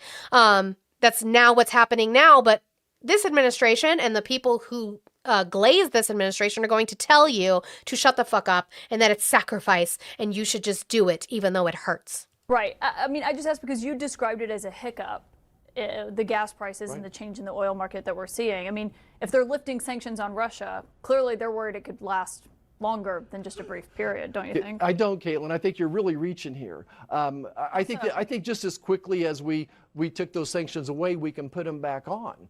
So I think, again, it's one day at a time. You live in this little ivory tower here. I don't think that you're dealing with the real world that the president... That's misogyny, by the way. He would never tell a journalist that's a man that they live in an ivory tower. That was a very specific fucking insult that he used because misogyny. Whoa, didn't mean to do that. Trump has, we don't know when the war is going to be over. We don't know when the sanctions should go back on. But I think the president on a day-to-day basis is trying to do what he thinks is best for Americans. I'm asking you about gas prices that Americans are paying that are extremely high and having wild swings, in part because of the war with Iran that the president started. Right. So again, freedom is not free. Americans are going to have to make some sacrifices, but we're operating from a point of strength. Isn't it great? Freedom is not free. Americans are going to have to make sacrifices. So shut the fuck up. I never want to hear you complain about prices under a Democrat ever the fuck again, because freedom is not free and you better make that fucking sacrifice because you're an American. Great. That compared to when I was growing up in the 70s, we were so dependent upon Middle East oil, but now we're the largest producer of oil in the world, that we're the second biggest exporter of oil in the world. So we're not going to be shut out economically from this. We at least have the oil here. Yes, it's a worldwide commodity, but this is one of the prices of war. Are we willing to stand here for 47 years and let Iran beat the heck out of Americans and kill thousands of Americans, or are we willing to stand up and say enough of this? Wild. New Era Music, thank you for the $2 super chat to say, I guarantee you won't ask Iranians to call in. Anybody can call in. I don't have any issue with that. But again, you're not going to give me anecdotal experience off of the facts. And again, two things can be true at the same time, whereas the regime toppling, which it didn't, by the way, his son is now in charge and his son is more hardline than even he was, and he's younger, his son being in. But two things can be true. You can be happy about the regime toppling while at the same time thinking we need to stay the fuck out of it because we need to stay the fuck out of it. It's that simple. We can do that. We can do both. Okay. I opened that back up. I wanted to finish those clips. That's why the phone line was off. So stop crying in the YouTube chat. Thank you for calling the stream. Can I get your age, state, and who you voted for? I'm going to be completely... Thanks, Trump. Appreciate it. Appreciate it. Stop leaving me voicemails. I don't listen to them. I like literally don't listen to them. Don't leave me voicemails. It's fucking weird. Okay. So now we're going to do, Fox News has some cope for you too, some copium. Because guys, don't worry. I know things might seem bad, but they're not as bad as they could be. Thank you for calling the stream. Can I get your age, state, and who you voted for? Oh, I already told you that. Then don't call again because I hung up on you for a reason, obviously. Fucking consent is a thing. Anyway, things are not as bad as they could be. Why don't men understand consent? Why don't they do that? Why don't men understand consent? If I hung up on you, I no longer want to talk to you. Things could be worse. It could be World War II. You know, we were reminded earlier today that if you turn the clock back to World War II, the battle for Okinawa, one island, 470 square miles, took 86 days and 250,000 casualties. So for gas prices to go up a little bit is suddenly raising so much concern. I mean, Think of how much worse it was in World War II than what we're facing now. This is the cope. That's the fucking cope that we're doing now. Think of how much worse it was in World War II than now. Duh. Fucking duh. That's the cope that we're using? What the hell kind of world do y'all live in? New Era, thank you for the $2 super chat. Whose opinion matters more, yours or Iranians? Depends on the subject. Because now we are involved. And I'm an American. So my opinion fucking matters. Stop swearing. Actually, swearing is a sign of higher intelligence. Don't know if you know that. You should look up the studies on that. Using expletives, that's the word for curse, swear, actually is a sign of higher intelligence. So fuckity motherfuck shit, bitch. What else do you want? Cunt hoe bag. What else do you want? Cry about it. I don't know. I'm not American. I absolutely am. I was born in the United States of America, so I for sure the fuck am. And don't worry, Brian Kilmeade is going to have us wanting to go to other countries and take them over too for their oil reserve, so it's fine. Thank you for calling the stream. Can I get your age, state, and who you voted for? William, 39, Ohio, and fucking Trump. Okay, why are you still supporting Trump? Who said I was still supporting him? Oh, I'm asking. That's the question on my background. If you're not, that's okay. Yeah, Are I you don't not support supporting him no more? I believe that he's being ran by Israel, and he was bought by Israel. Yeah, I mean, I agree. I would ask, why didn't you know that when on the campaign trail he said he wanted Israel to finish the job and that they were his top ally, and he was having meetings with them before he was even elected president? Yeah, well, I was kind of listening to other people, everybody's Trump supporter. I mean, listen, like, he was doing some good stuff. He did some good things. He's still doing some all right things. Like but what? I believe he's a false prophet. Sure. I can agree with that. Yeah, he fits the description. If you read the Bible, he fits the description. 100% Revelations is right now, and he is the false prophet. I mean, Revelations has been right now for the last forever. You think it's been for 1,000 years? You think we're in that time right now? No, I don't. I think it is just a way to put off actual responsibility of the reality of the world. I think it is a way to talk about, oh gosh, the world is ending, instead of trying to make it better. I don't think that the world is going to end. I believe that the world is taking care of the problems, and we are the problem. Sure, I can agree with that. I would say it'll happen. It'll happen in. Sure, but I wouldn't call it revelations. I would just say that we are going to either destroy ourselves or the Earth is going to do it for us when it resets its climate.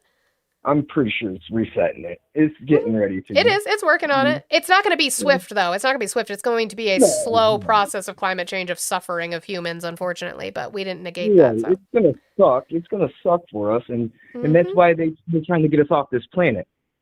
Well, not us. They're trying to get very rich people off this planet. They're trying to get themselves off. And listen, like, I'm a conspiracy theorist and whatever, but so if you think about it, billions and billions of years ago, you think there wasn't technology here? You think that we just came here? Boom. We didn't just come here. It was evolution. You believe in evolution? Yeah, so it's not a belief. We have science. If we evolved from monkeys, there would be no such thing as monkeys. That's not how that works. You guys think evolution is a linear line. It's a web. You need to look up evolution and how it works, sweetie. Evolution is a web. It's not linear. And we're apes, primates, not monkeys. Our closest genetic relative is actually the bonobo. God damn it. Jesus fucking Christ. Thank you for calling the stream. Can I get your age, state, and who you voted for? You need to Stop calling me. Stop calling me. I'll just block your number. It's fine. Just stop calling me. Okay. Thank you for the $5 super chat from New Era, who said, last dono to expose your BS, because I'm sure you need both. Do you want Iranians liberated? Do you know Iranians before this regime? I do want Iranians liberated. I don't think that bombing the people is the way to do that. I don't think that having it where now the son, who is more hardline and right, being in charge is going to do that. I don't think that America is going to be the one to liberate the Iranian people. I think that's where the problem lies. That's where I have a disagreement. I have seen this for my lifetime and before. where we have gotten involved in countries in the Middle East, and all we do is fuck it up and make it worse. We were supposed to liberate the Iraqi people too. How's Iraq doing? The Afghanis. Are the Afghan people okay? Not Afghanis, excuse me, that's the wrong term, that's the money. Afghan people okay? Yeah, like 1950 Iran? How'd that go? No? Okay. Thank you for calling the stream. Can I get your age, state, and who you voted for? Dave, New Hampshire. 62. Okay, who'd you vote for? Trump. Okay, why are you still supporting Trump? Well, how about to start with the border? You think that might have been a problem for the last 4 or 5 years? A problem in what way? I'm sorry? A problem in what way? How about the criminals and the rapists and the drug dealers that he's been letting in? Oh, well, statistically,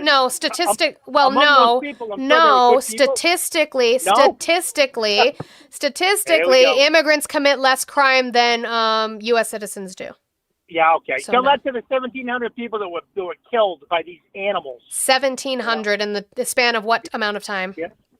For the last 4 years. Under Biden, Kamala. I would like to see the proof of that. Can you show me? The borders are? She wasn't the borders are. Can you show me the source on 1,700 people? Okay, let's just talk or about just that crash for a out. minute. So you're We're going to saying talk she about wrote this that? claim first of 1,700 people over the last 4 years. I would like to see where you got that claim. Where did I get it? I got it out of the news. What news? Give me the article. I would like to see it. Yeah, I got it right in front of me. You know I don't. Go ahead and find it. Go ahead and find it. Yeah, okay. We're not going to do that. Oh, well, we're not going to move on. Well, we're not going to move on until you find it. So. Yeah, that works for you, doesn't it?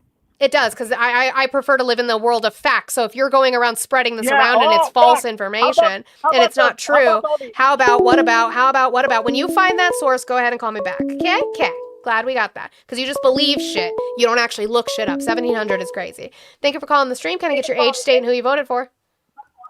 Yeah, Zachary Knox, Iowa. I voted for Trump. Literally just how old are you? Rang out 35. All right. Why are you still supporting Trump? I don't support him. I never did, but I voted for him. Why? I just want to comment on that last dude. He's talking about immigrants being rapists and all this shit. Mm-hmm. What about Trump's followers and himself? Yep. What about the guy that he pardoned from Jan 6 who just got a life sentence for molesting 2 young children? I agree. I agree. I can't debate, so I kick. No, I don't move on. Here's the thing, Justin. I refuse to move on for you to spew further misinformation about this talking point, this talking point, this talking point. If you're going to be disingenuous about this one, we're not going to move on to the rest of the alphabet, okay? If you're going to say that 1,700 people died by immigrants in the last 4 years, you damn sure better be able to prove that to me.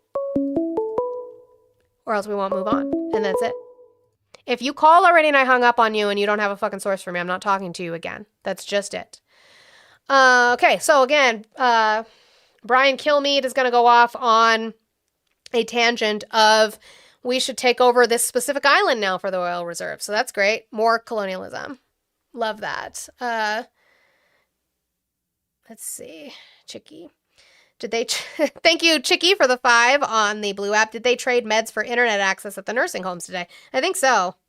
I think so. I don't know what nurse let them do that shit. They shouldn't have done that, but here we are. Keep us. But we don't want that kind of disruption for our own citizens. We want our families to I would love to see him take Karg Island, that oil island. He'd be just like Venezuela. We control their oil. 90% of their oil goes to this little island. The president talked about it in a 1988 interview. And I think he should grab it.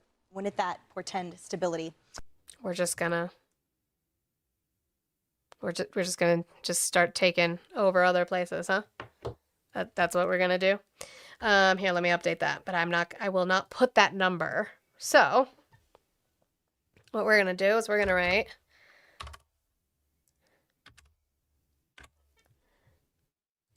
that. I won't put that number there. Okay. They're upsetty spaghetti. Stop leaving me voicemails. I don't listen to them. I delete them. Stop doing it. Fucking weirdos.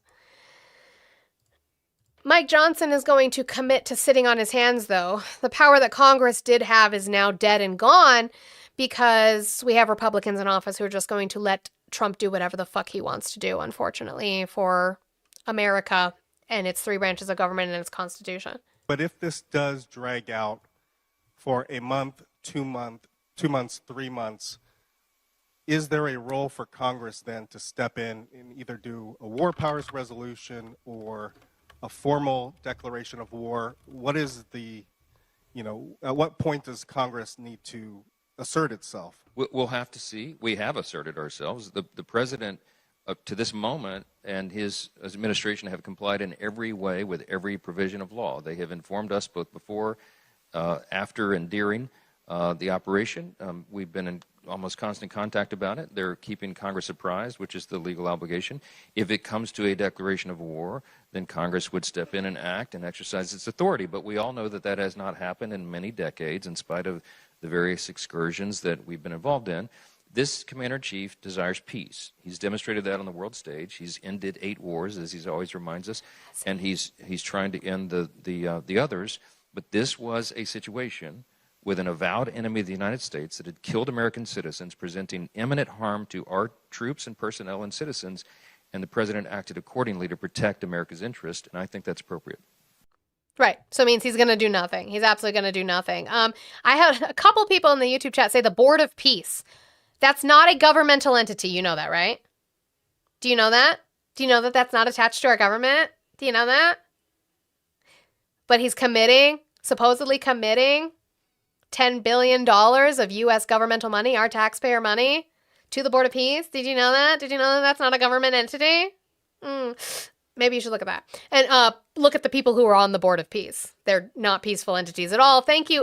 Interesting comments for the $1.99 Super Chat. Keep doing what you're doing. Thank you. I absolutely will. It makes them very, very mad. So yes, toodles. I do get paid for this. This is my job. Guys, I am sitting at 8 left in my goal. If we could get that down or just get rid of that fucking number, it would be wonderful if we could dollar train that up so that we can be done. I have about 30 minutes left here today. You guys already hit 100,000 likes. I'm so sorry I missed that. You guys are fucking wonderful, fucking amazing. It's only 11:30 and you hit 100,000 likes, so I know we can hit 150. You guys are fucking fantastic tappers. I appreciate that so much over here on the TikTok. Thank you guys. But if we could work on my goal for being here, I would also appreciate that as well. That would be wonderful.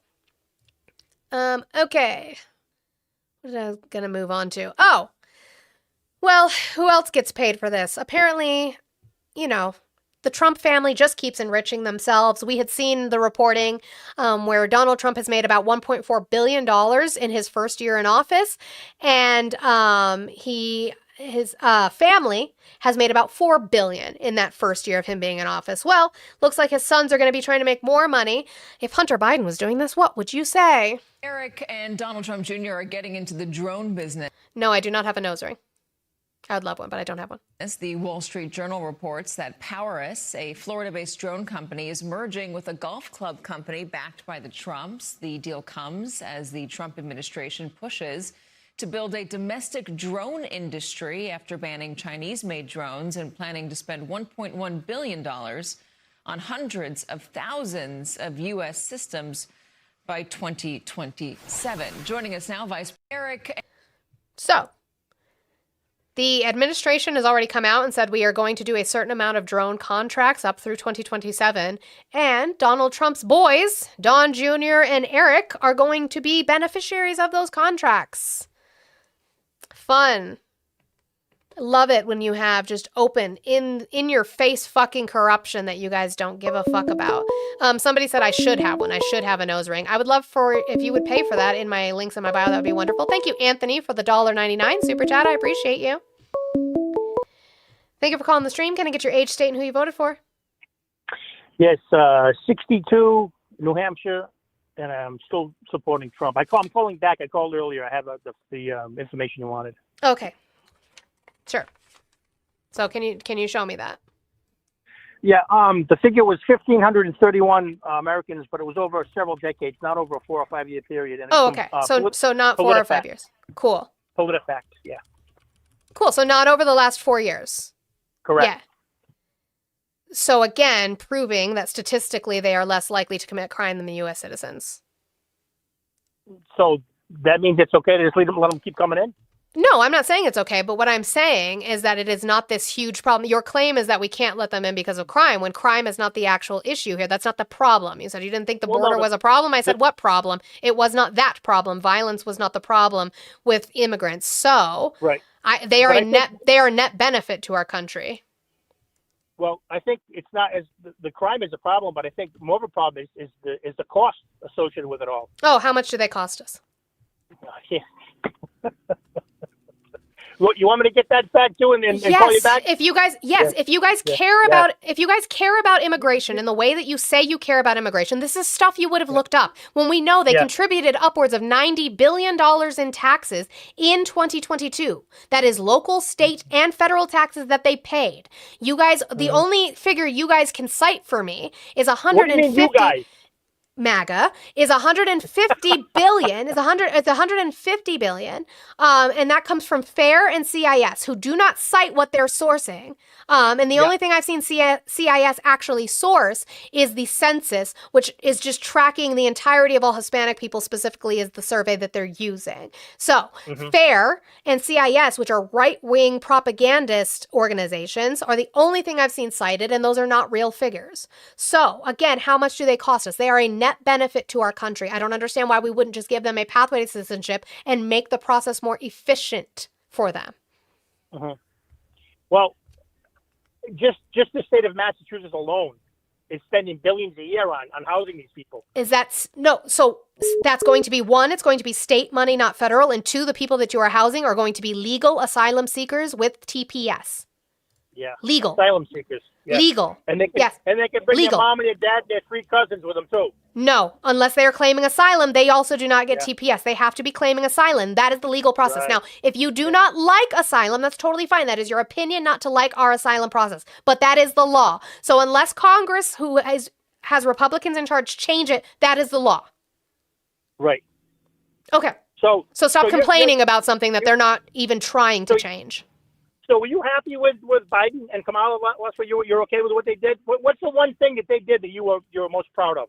I could name you quite a few. The infrastructure bill, the American Rescue Plan, the PACT Act. Yep. The Chips and Science Act. From the PACT Act. The Chips and Science Act. The what? I actually benefited from the PACT Act. Oh, okay. Good for you. Yeah.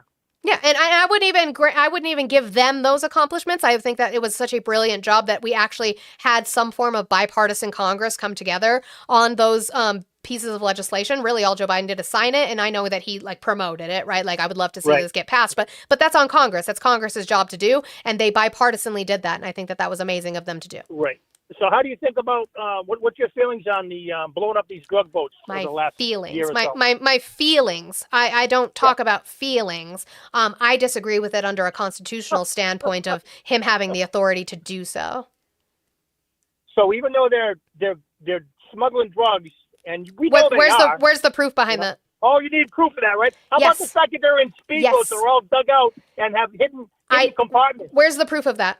How about that?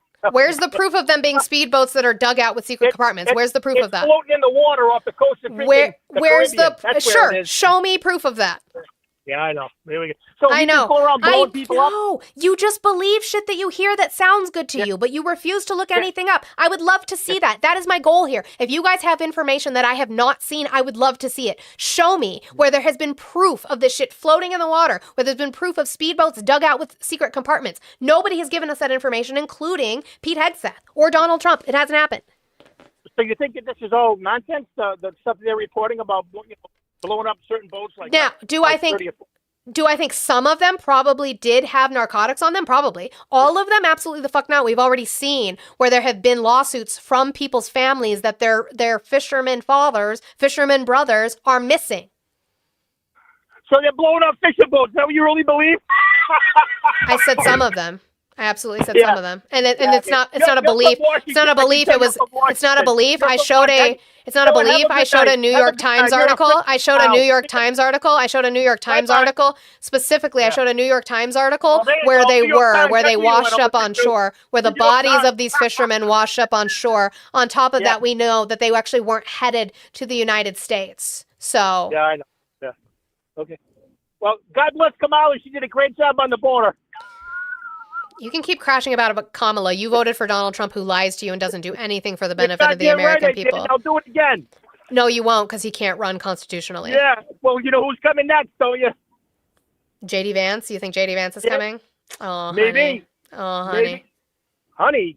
Oh, sweetie. It's okay. It'll be okay. I promise you it'll be okay. I don't know what you're going to do with the identity that you've surrounded yourself on once Donald Trump is gone and left this earthly plane. I don't know what you're going to do with yourself, but I'm sure you'll find a way. What am I a way to do? cope. I'm gonna vote for the next Republican, you moron. This is cope right now. Wait, you're right, because you don't vote based off of actual policies that benefit you. You just vote based off of what you think with the letter next to your name. Biden and Obama did to this country in the last 20 years. That's the last 20 years. That's really? correct. You can take them all and lump them in Donald the same Trump place. and Bill Donald Clinton Trump has goes with done them. Donald Trump has done what to benefit the American people in his second term? Close the border. No, he didn't. There are still people coming through the border. Trump vote? There are still people coming through the border. Yeah.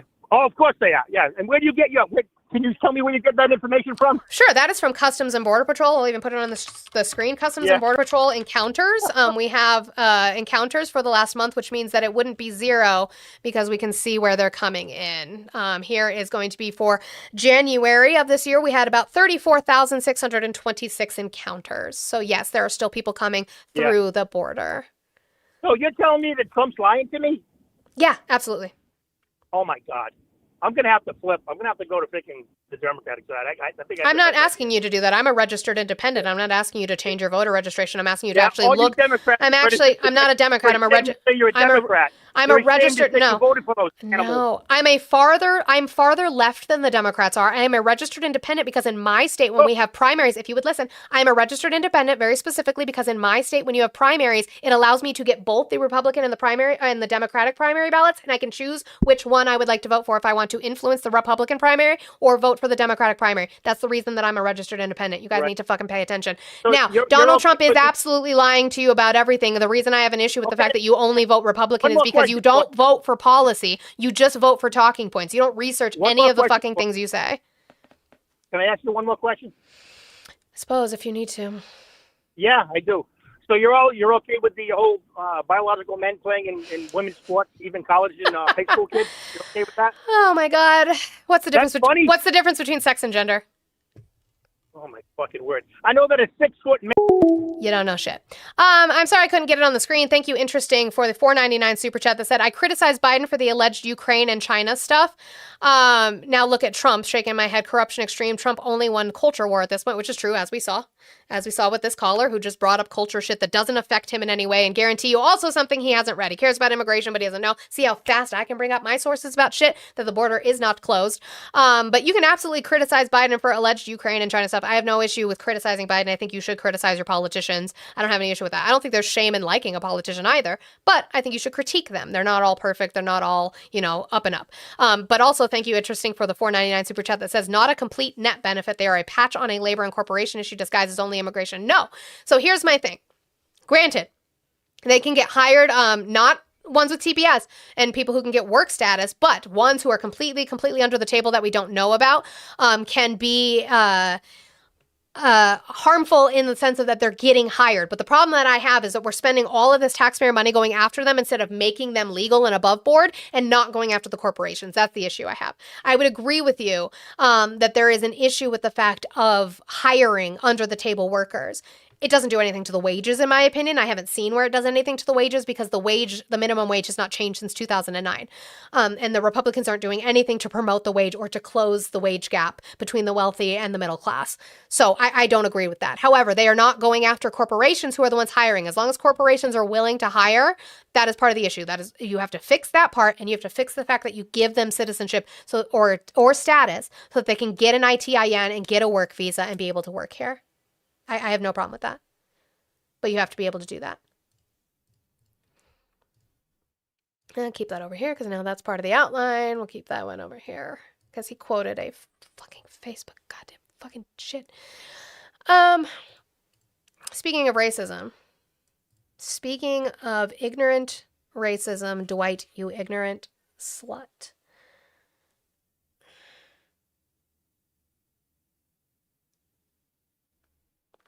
Okay. Sorry. Text from my husband. I was just checking it.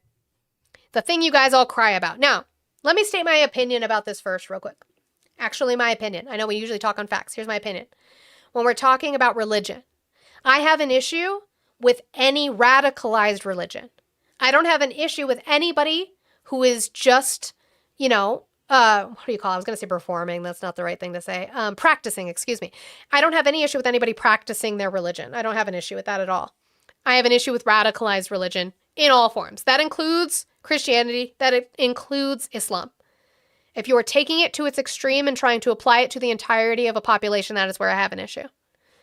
But the problem is that we're going to use it only when it comes to Islam and only when it comes to specific communities who have decided that that's what they practice. But we don't do it for radical Christianity.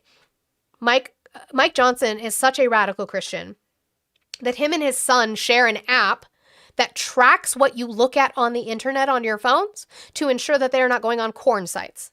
That's how radical he is, that apparently they can't control themselves, that they have to track if they're going on porn sites, which is insane.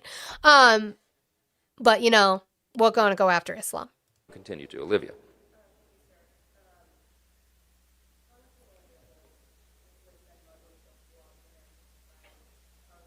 I'm not sure what the question is, but you'll get his answer.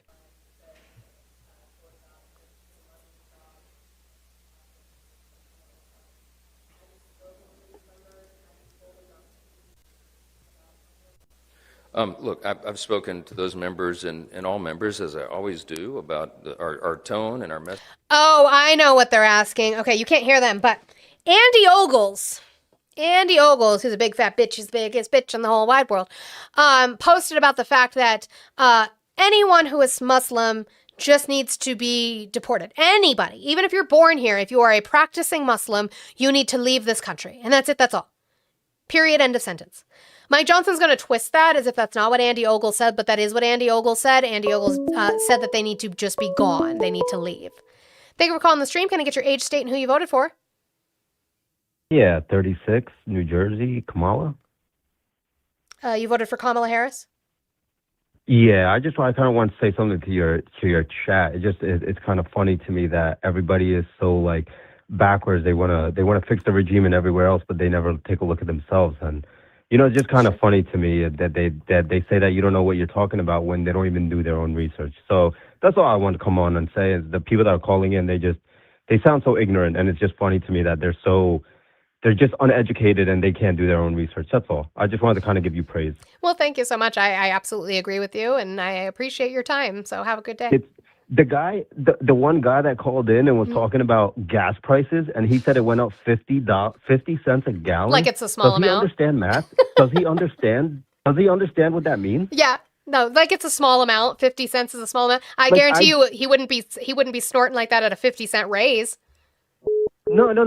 Listen, I put 93 in my car every single time, and I'm feeling it, and I'm just letting you know what they are doing right now is so ass backwards. Is they project and they look at everybody else and they say, we need to fix this. But you have the House Speaker, which is a religious fanatic, and then he comes after Muslim people saying that their religion, and I am Muslim, just so you know, and he's saying that our religion is the most, we want to kill, we want to do, when in reality, we're actually, if you take a look at it and if you do your research, we're one of the most peaceful religions, and we always look for peace and we always look for all that. So, you always have those extremists, but I just want to let your chat know and your callers that they are bigots, they're idiots, and they have no idea what they're talking about until it comes into their family and until it comes into their land. They're not going to see exactly what they're doing because they're just hypocrites. That's really all it is, and that's all I had to say. I agree with you. Thank you so much for your time.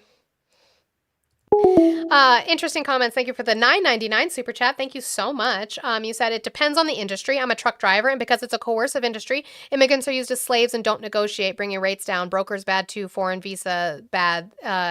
AI worse is what I think that you were trying to say with that last part of it. Now, here's the thing. I absolutely have all those nuanced takes when it comes to being a truck driver. I think that the issue, but again, my problem is that we go after the immigrants for this instead of the regulations and the systems, right? So when it comes to truck driving, I think there has been an issue when it comes to drivers and who they allow. Now, where does that issue come from? I think that issue comes from not the federal standard. We could see where the federal standard was the same, but it is the schools. The schools that give out the CDLs for truck drivers, I think, are not regulated enough. We need way more oversight on them.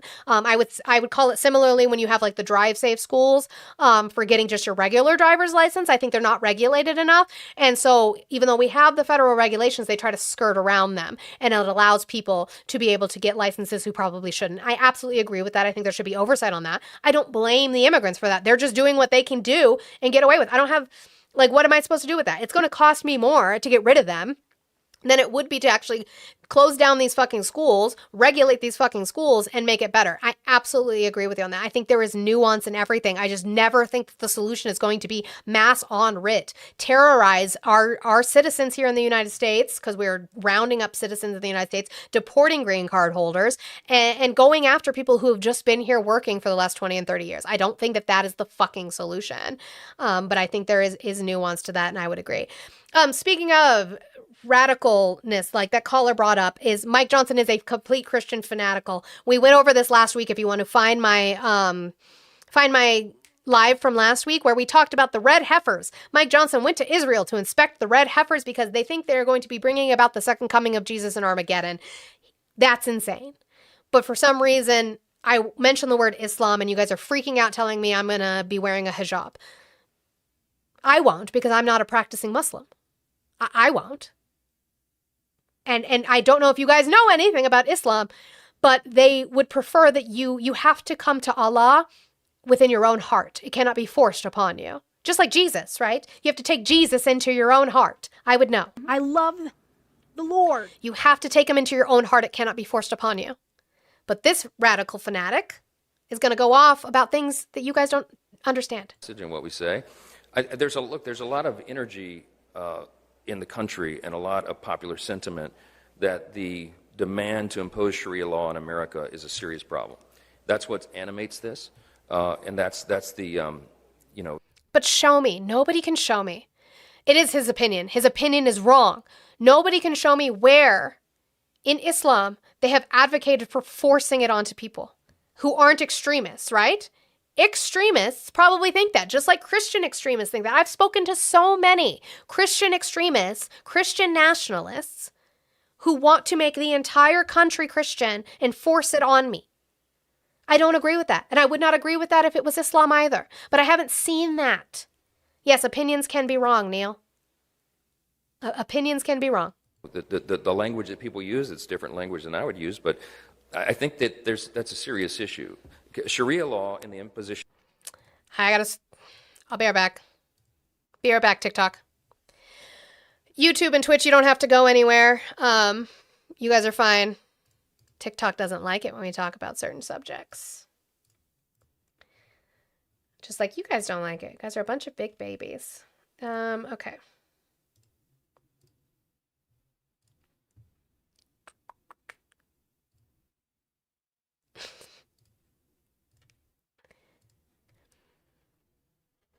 Okay. Wait for them to be back.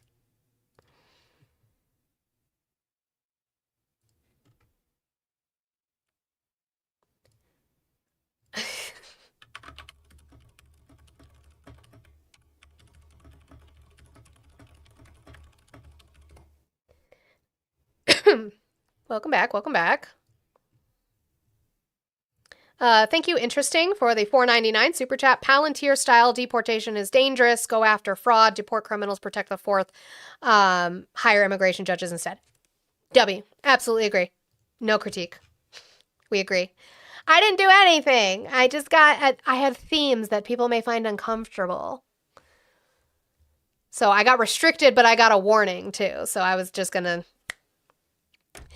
start it over so we didn't lose any of that progress. So that we can finish Mike Johnson's stuff. Of Sharia law is contrary to the U.S. Constitution.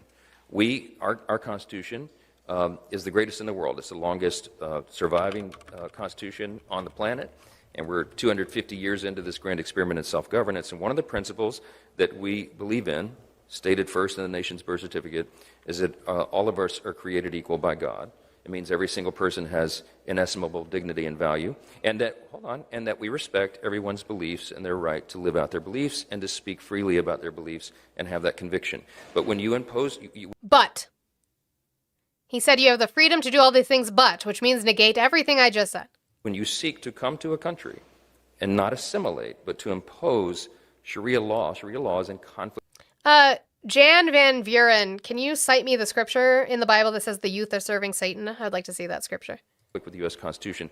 That is the conflict Hi, that Mayo. we're talking about. It is not about people as Muslims. It's about those who seek to impose a different belief system that is in direct conflict with the Constitution. That's where I think that comes from. How is their belief system in conflict with the Constitution? Wouldn't Christian belief system be in conflict with the Constitution? Because we do not respect an establishment of religion in our government. Wouldn't that be the case? Okay. I had one on Randy Fine being a racist, but we're going to move on from that because I want to get to this. Thank you, Peabody, for this, by the way. I appreciate you. That's why I was late, because I had to add this to the outline last minute. Thank you. This was being reported. Dozens of U.S. service members in Kuwait suffered serious injuries, including burns, brain trauma, and shrapnel wounds, sources say. So this was the strike. They're going to talk about it. An Iranian drone strike attack in Kuwait that killed 6 U.S. service members in the early hours of the war with Iran was more severe than has previously been revealed. It's 7 now. With dozens suffering injuries, including brain trauma, shrapnel wounds, and burns, multiple sources told CBS News. At least one may require the amputation of a limb. Sources described a grim and chaotic scene in the aftermath of the strike on a tactical operations center at the, I'm going to butcher this and I apologize, Shuaiba port outside Kuwait City on March 1st. Smoke quickly filled the building, making it difficult to rescue those inside. More than 30 military members remained in hospitals Tuesday night with battle injuries from the Kuwait attack. Talk to you? Maybe not. Thank you for calling the stream. Can I get your age, state, and who you voted for? 24. I'm in California, and I voted for Trump. Okay, why are you still supporting Trump? Why am I still supporting him? It's a good question. I'm not like super political. I'm actually starting to wonder if our votes even really matter. Do you think our votes matter? I do, and the reason that I do is because if they didn't matter, they wouldn't be trying so hard to take them away from you. Okay, are they trying to take our votes away? Yes, the Save America Act specifically is trying to make it harder and trying to disenfranchise voters. Yes, and there's also things like gerrymandering districts to make it less diverse so that it ensures Republican wins. Like we had the redistricting in Texas. Okay, hasn't historically it been about 50%, like Republicans win, then Democrats win, then Republicans win, you know what I mean? It's like pretty even, hasn't it been? No, it depends. Sorry about my kids, they're kind of loud. You're okay. I have two of my own, I understand. No, I would say it depends on what we're looking at. If we're looking at a presidential election for vote versus the electoral college for federal elections versus when we do vote for like Congress and our local elections, it's very, very gerrymandered once you get down to the local level. Okay, but isn't it gerrymandered both ways? So it can be, but more often than not, it is Republicans that are doing it. Because when Democratic states do it, for the most part, I'm not going to say completely, but for the most part, when Democratic states do it, they hire what are called independent redistricting commissions. So they hire independent agencies to come in, take a census of the population and how many you have in a population in a certain area, and decide what you need in way of redistricting. Republicans tend to do it from just the Republican base deciding that they need to do this. Didn't they just redistrict in California like super, like, I'm not really good at this like politicalness. No, you're fine. What was it, Proposition 50 or something like that? You know what I'm talking about? Yes. And So just totally redistrict in favor of Democrats. So what Sure, absolutely. So what Prop 50 is Prop 50 was a response to the redistricting that was done in Texas. The redistricting that was done in Texas was not voted on by the people. It was just done by the establishment of Republicans in Texas to make it more red. They gerrymandered specifically even Jasmine Crockett, who was in a Democratic district. They gerrymandered her out of her seat, making it harder for her to be able to win her seat back, which then she went on to run for Senate anyway. But so California was like, if you are going to do this, most of the time when states redistrict, they do it based off of the census, and they do it every 10 years. So the last census was in 2020. The next census will be in 2030. So the fact that they are doing a mid-census redistricting in Texas, California was like, hey, absolutely not. So what they did is they put it on the ballot. And they said, if they are going to do it this way, which is a way that we don't condone, we're going to see if the people want to do it. And the people voted for that redistricting in California. Okay, I got you. But do you think it was still unfair? No, because they did it by asking the people to be involved, whereas Texas did not. Texas chose to do it on their own without word from the people, whereas California chose. Hey, can you be quiet, bud? 1 second.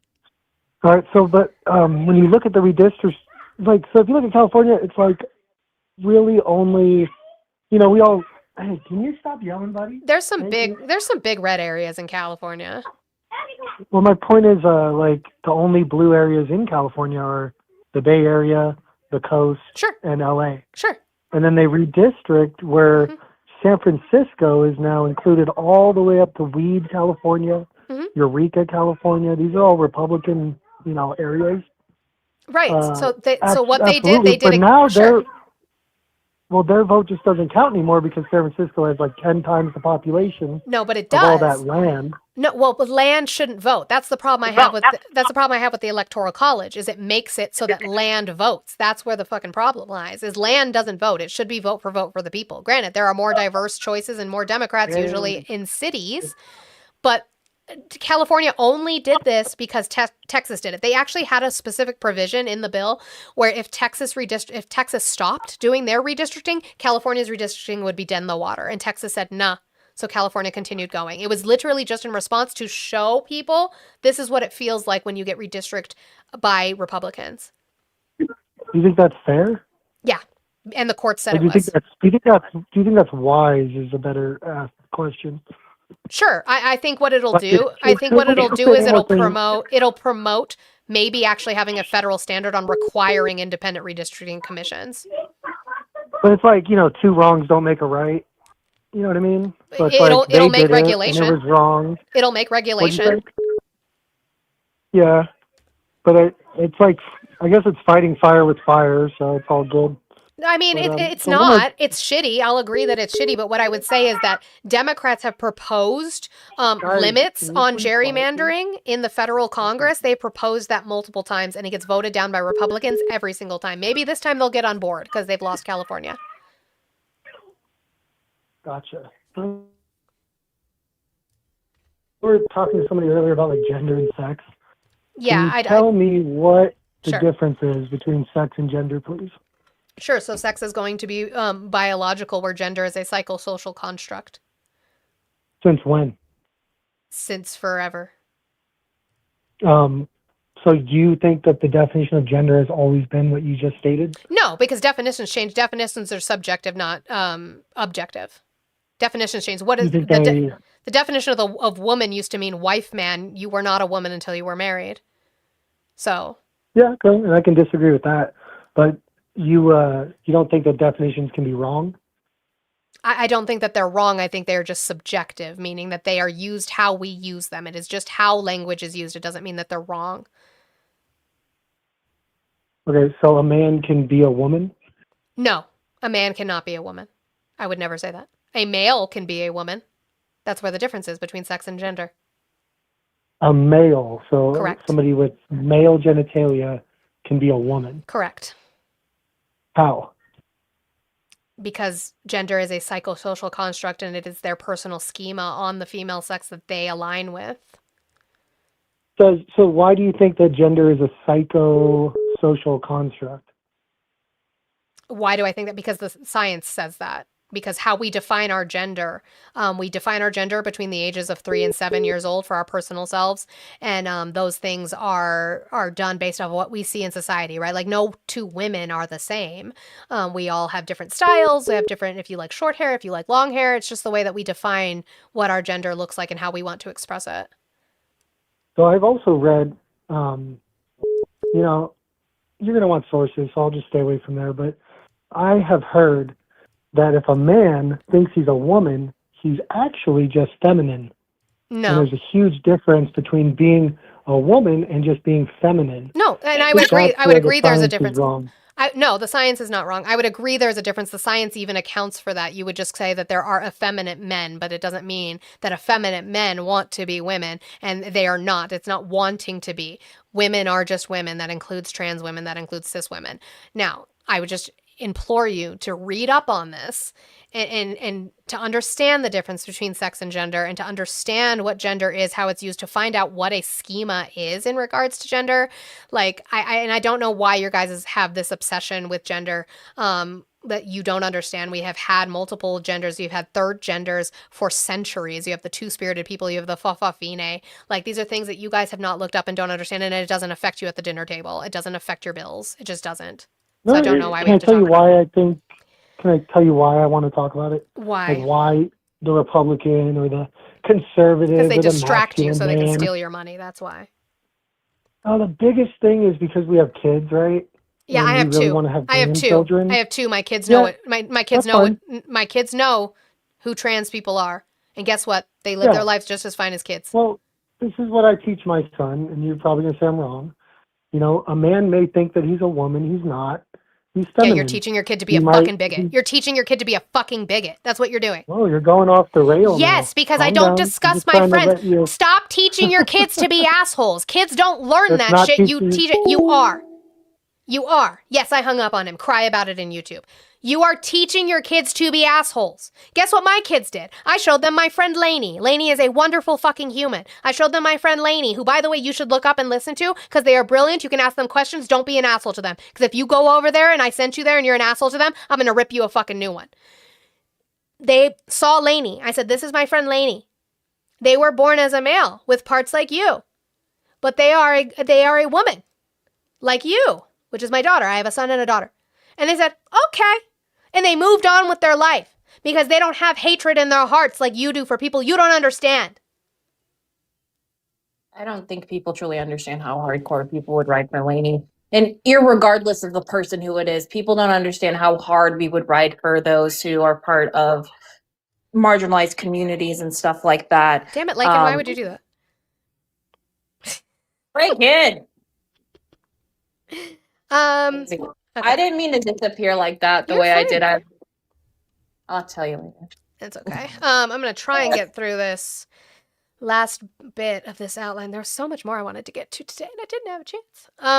Well, if you want, we can carry on at mine. I'm planning to go live afterwards. Okay, so more than 30 military members remain in hospitals. I'm turning the phone lines off for a little bit, guys, because what we're not going to do is we're not going to do the fucking domino effect of you guys calling in about your fucking hatred for less than 1% of the population that you don't fucking understand. You guys are not smart enough to read about psychosocial schemas, so maybe let's fucking not. All right. More than 30 military members remain in hospitals Tuesday night with battle injuries from the Kuwait attack, one at Brooke Army Medical Center in San Antonio. Thank you. Thank you, Matt. 12 at Walter Reed. 12 at Walter Reed Medical Center in suburban Washington, D.C., and about 25 at Landstuhl Regional Medical Center in Germany, sources said. Of those, about 20 arrived on a C-17 military transport aircraft at Landstuhl on Tuesday with injuries the military designated as urgent and requiring evacuation, including traumatic brain injuries, memory loss, and concussions, 3 of the sources said. More than 100 medical personnel were sent to Landstuhl to assist, one of the sources said. Defense Department officials initially didn't specify how many had been hurt in the Kuwait attack, but said on March 1st that 5 were seriously wounded and, quote, several others sustained minor shrapnel injuries and concussions. 2 of the service members were missing after the attack and were later found under the rubble, sources said. The Pentagon has a process to notify wounded soldiers' family members and seeks to shield them from learning from press releases about how extensive the injuries were. The military defines a serious injury as one that, quote, requires medical attention, and competent medical authority declares that death is possible but not likely to occur within 72 hours. Speaking at the Pentagon last week, Defense Secretary Pete Hegseth described the strike, quote, you have air defenses and a lot's coming in and you hit most of it. Every once in a while you might have one. Unfortunately, we call it a squirter. That makes its way through. Is that really what we call it? Because Pete Hegseth, we need to change the name. And in that particular case, where's that button? That erection. There you go. And in that particular case, it happened to hit a tactical operations center that was fortified, but these are powerful weapons. At least one American was killed in a separate strike in Saudi Arabia March 1st. It is unclear how many others have been injured in that attack. Let's see. So yeah, we had seen where Caroline Leavitt had kind of downplayed some of this, right? Where she wasn't sure how many wounded we had at the time. I apologize. Interesting. I had missed some of your comments and now I can't bring them up, but I can read them. So we will do that. Get off of that screen. Thank you so much for the $4.99 super chat. Anybody want to take the mark and hang out in the transhumanist New Gaza with Kushner? 6G, yay. That means thank you for the $4.99 for you don't have to agree with their gender. Just respect people by the name they want to be called. Sir, ma'am, whatever. Just no jail time for free speech. I don't have any issue with that. That's fine. Just be a fucking human. Stop acting like an asshole.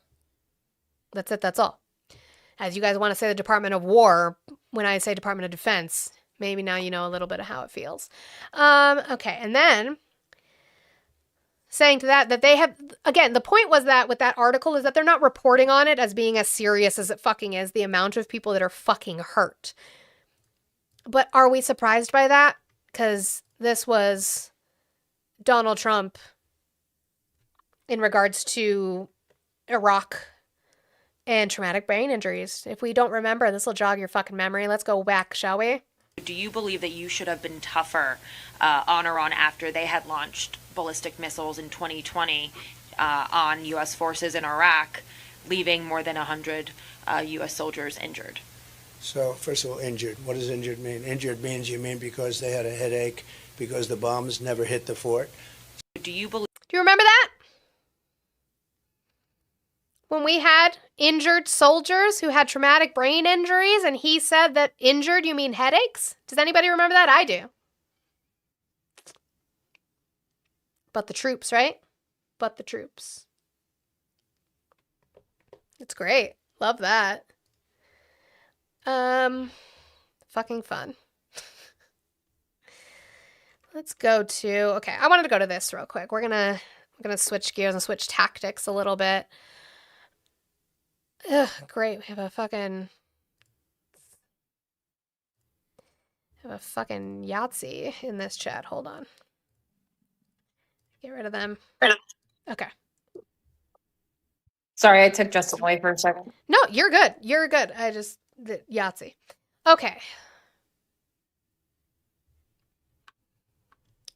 Don't know if many people have heard about this. Doge. Where's my Doge check, by the way? I'm still waiting. Non-existent,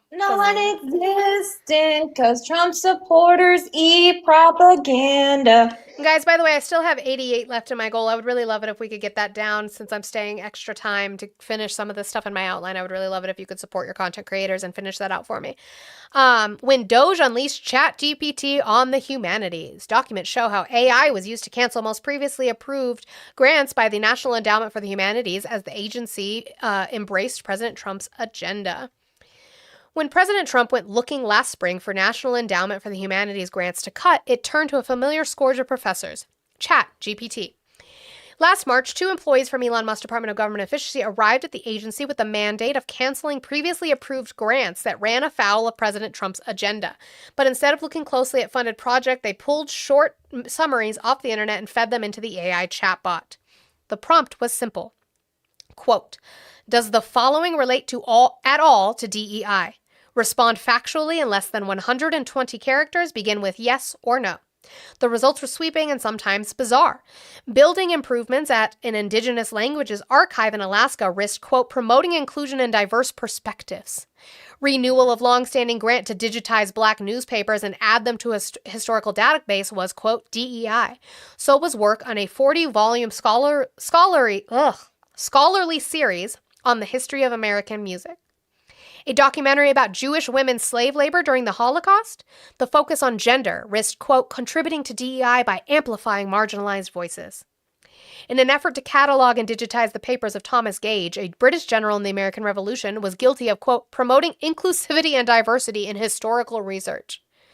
The Doge employees did not appear to question ChatGPT's judgments and continued hunting for unacceptable projects. 2 weeks later, they sent a master list of 1,477 problematic awards, nearly every grant made during the Biden administration, to Michael McDonald, the endowment's acting chairman. But again, even stuff like this is exactly why you can't fucking stop using ChatGPT when you try to come up with your sources when you're talking to me. Fucking stop. ChatGPT doesn't know what it's doing. Mr. McDonald, a veteran of the agency, agreed to let Doge terminate them, creating what he later described as a, quote, clean slate for Mr. Trump's, quote, America First agenda. The cancellations, which clawed back more than $100 million, or nearly half of the agency's annual budget, threw many organizations into upheaval, forcing some projects to shutter. Now, documents filed in 2 lawsuits against the agency and Doge reveal new details about how the mass cancellations took shape, with little input or pushback from the agency's leadership. In a joint motion filed on Friday, the plaintiffs, the American Council of Learned Societies, the American Historical Association, the Modern Language Association, and the Authors Guild, argued that Doge illegally took control of the agency and carried out cuts that violated the First Amendment and the Equal Protection Clause of the Constitution. While the cancellations were sweeping, the filing argues they were driven by a campaign against DEI that discriminated on the basis of race, ethnicity, gender, and other characteristics.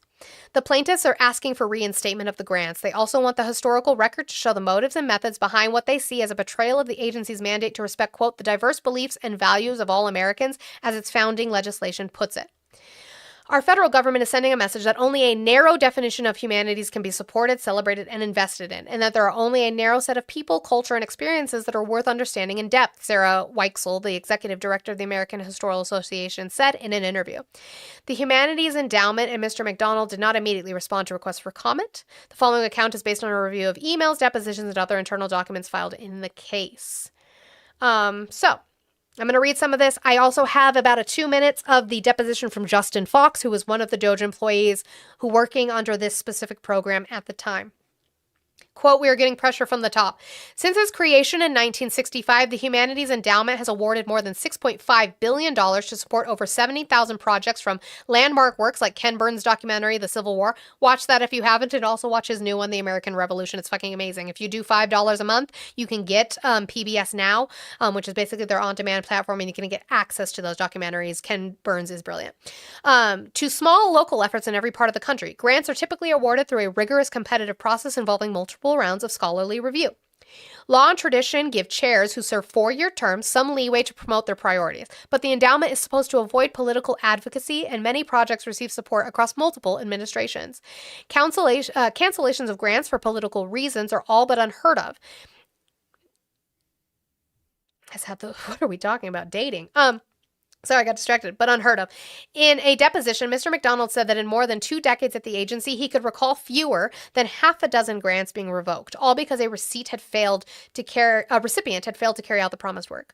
But the Trump administration had bigger plans. On March 12, 2025, the agency's chairwoman at the time, Shelley C. Lowe, a Biden appointee, left at Mr. Trump's direction. The same day, 2 Doge employees, Justin Fox and Nate Kavanaugh, arrived. They had no background in the humanities. I won't show their faces yet. Surprise. Guess how young they are. They had no background in the humanities, they acknowledged in depositions, but believed in Doge's broader mission of shrinking, quote, useless small agencies, as Mr. Kavanaugh put it. Oh, this is Nate Kavanaugh, who's one of the people who was put in charge. Is he related to Brett Kavanaugh? Thank you, HW, for the jewels. I appreciate you over there on the YouTube stream. Let's see. I wish it said how... So very, very young. Agency staff members, in response to an executive order by Mr. Trump banning diversity initiatives across the government, had already created spreadsheets rating all grants made during the Biden administration as having high, medium, low, or no DEI involvement.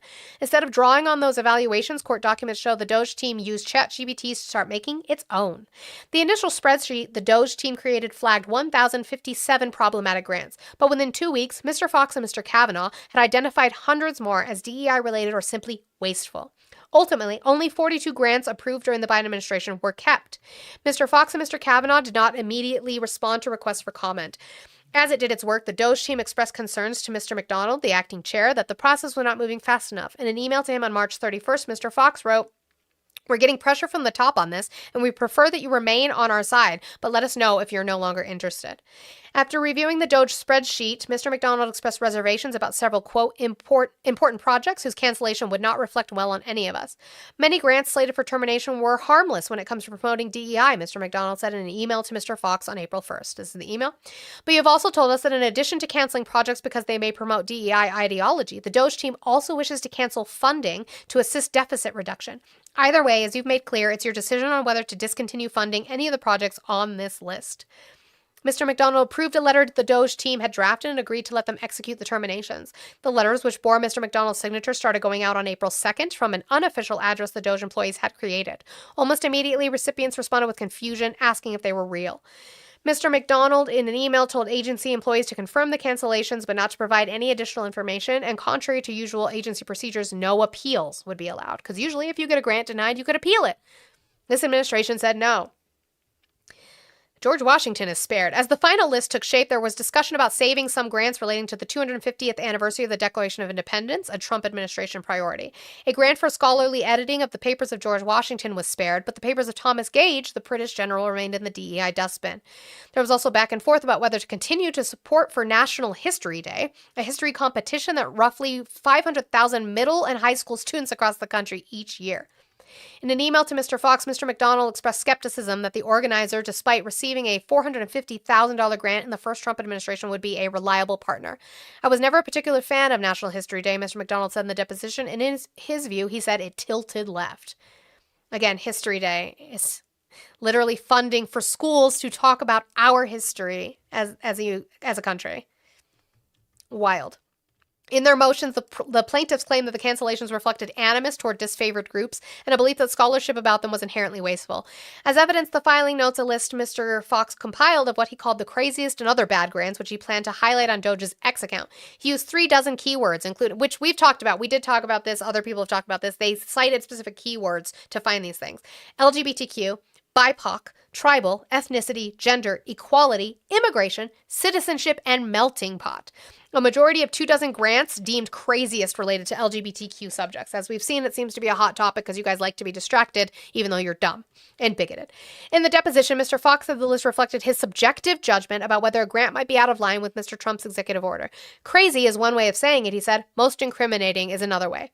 The plaintiff's lawyers also asked Mr. Fox about some grants flagged in his original ChatGPT search, like one for a documentary about the 1873 massacre in Colfax, Louisiana, where dozens of black men were murdered by a mob of former Confederates and Ku Klux Klan members. ChatGPT had deemed it DEI. Mr. Fox said he agreed because it focuses on exclusively anti-black violence, which is a race, he said. The plaintiff's lawyers also noted that Mr. Fox's original ChatGPT search flagged a number of projects relating to the Holocaust, including the documentary about Jewish women who were slave laborers. Asked if he agreed with ChatGPT, Mr. Fox said it's a Jewish specifically focused on Jewish culture and amplifying the marginalized voices of the females in that culture. It's inherently related to DEI for that reason. Because we're talking about Jewish women slave laborers during the Holocaust. Duh. Why, who else, what other group would you talk about in a documentary like that? When the lawyers brought up ChatGPT during the deposition, Mr. McDonald, a lawyer who also has a doctorate in literature, appeared to be unaware if the DOGE team had used it. He said he did not agree that the grants concerning the Colfax massacre and the Holocaust were related to DEI.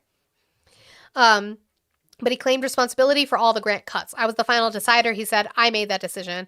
In a legal action unrelated to the dispute at the Humanities Endowment, the New York Times sued ChatGPT's maker OpenAI and its partner Microsoft in 2023, accusing them of copyright infringement of news content related to AI systems. The companies have denied those claims. So let me get to Mr. Fox's, this is 2 minutes of his deposition. I'm sure his deposition is longer, but this is the 2 minutes I wanted to highlight because they're going to be asking him about the fact, did you know what the EO said? The EO against DEI. Did you know what it said? Can you cite it for us? Well, of course he would know that, right? Because that was his job. Of course he would. How do you interpret DEI?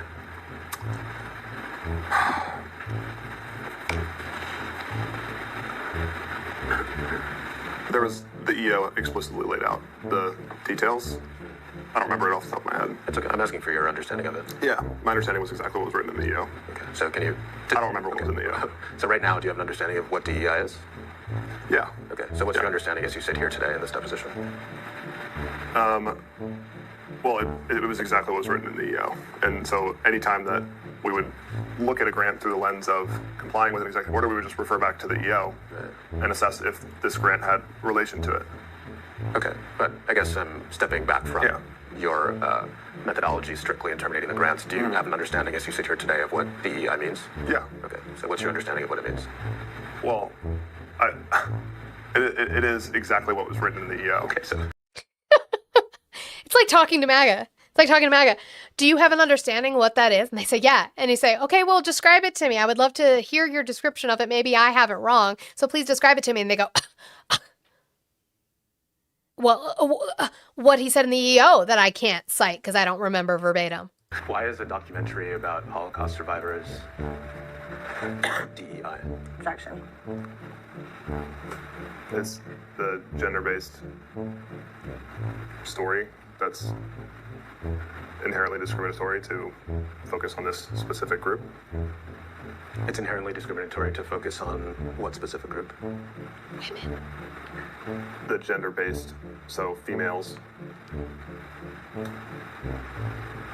during the Holocaust. And you believe? I wouldn't let that man change my tire. Like what? As somebody who watches pretty much every documentary on the Holocaust that ever comes out, just to stay informed and so that we never fucking forget, because you guys are a bunch of sick motherfuckers. How dare they have one documentary that focused specifically on women? We have an entire academically awarded fucking movie from Steven Spielberg about men, about a man, and he was a German man, helping the Jewish people. That's called Schindler's List. If you've never watched that, you should. I will trigger warning. It is heavy. But how dare we? It's DEI, and maybe it is. Why is it a bad thing? That's the biggest thing, right? The biggest thing is that this EO, I wouldn't trust him to change his underwear. The EO is describing DEI as a bad thing. Why is it a bad thing to uplift the voices of the marginalized and to talk about the things that they have gone through? Why is that bad? That's inherently discriminatory? I'm just saying that's what it's focused on. Sure. But this is related to DEI. Right. But you just used the term inherently discriminatory. What did you mean by that? It's focusing on DEI principles, gender being one of them. So a documentary that's about women would be DEI. Objection. Is that fair to say? No. Then what? Then why did you cut it? You said that the DEI part of that documentary specifically was about females, is the word he used, was about females. And so they just reiterated that to you. They said, so the DEI part was that it was about women. No. That's literally what you just said. Tell me why what I just said isn't DEI, but what you just said is DEI. Objection.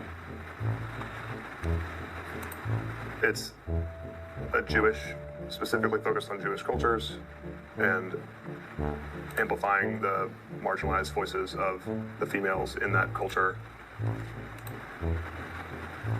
It's inherently related to DEI for those reasons. Because it's about Jewish women. God damn, he's stupid. Yeah. I mean, there's really nothing to come back from that. I want y'all to also understand that not all young people are like that. Young men are on some shit. Well, young men are a different breed of stupid. They're on some shit. But so I really want to look into more into his deposition and into that was Justin Fox, mayhem. I don't know. Let's see if we can find it. How old is Justin Fox Doge?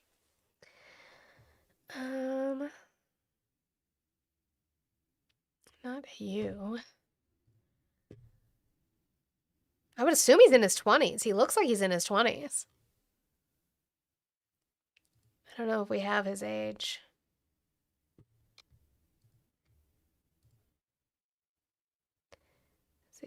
Let's see, Wired revealed that Doge hired 6 coders. That's not him. That's age 19 to 24. So I'd assume he's in his 20s. He looks like he's 40. Sitting here and can't define that. All right. You know, I like to try and end on something a little rage baity or a little funny. I guess you can call it both. I love that we have all these podcasters now who are waking the fuck up and realizing that they did this. This was their fucking, well, they haven't realized that they did it. But this is your fucking fault. This is your fucking fault, Joe Rogan. So for you to sit here and feel betrayed is an interesting way to go about your life. But it just seems so insane based on what he ran on. I mean, this is why a lot of people feel betrayed, right? He ran on no more wars and these stupid, senseless wars, and then we have one that we can't even really clearly define why we did it. But it just seems so insane based on what he ran on. I mean, this is why a lot of people feel betrayed, right? He ran on no more wars and these stupid, senseless wars, and then we have one that we can't even really clearly define why we did it. Huh. Wow, Joe Rogan. It's almost like he fucking lied to you. It's almost like you're stupid. You should have stuck with the fear factor is what you should have fucking done, maybe. Maybe that would have been a good idea. All right. I'ma go live. Okay. All right, They were bad today. They were. Admonish them.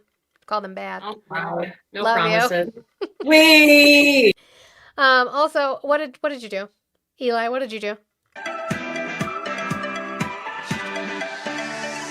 Asylum is legal. If you want to change it, change the fucking law. Congress hasn't changed asylum. Change the fucking law. Change the fucking law. Why are you guys like this? I can't.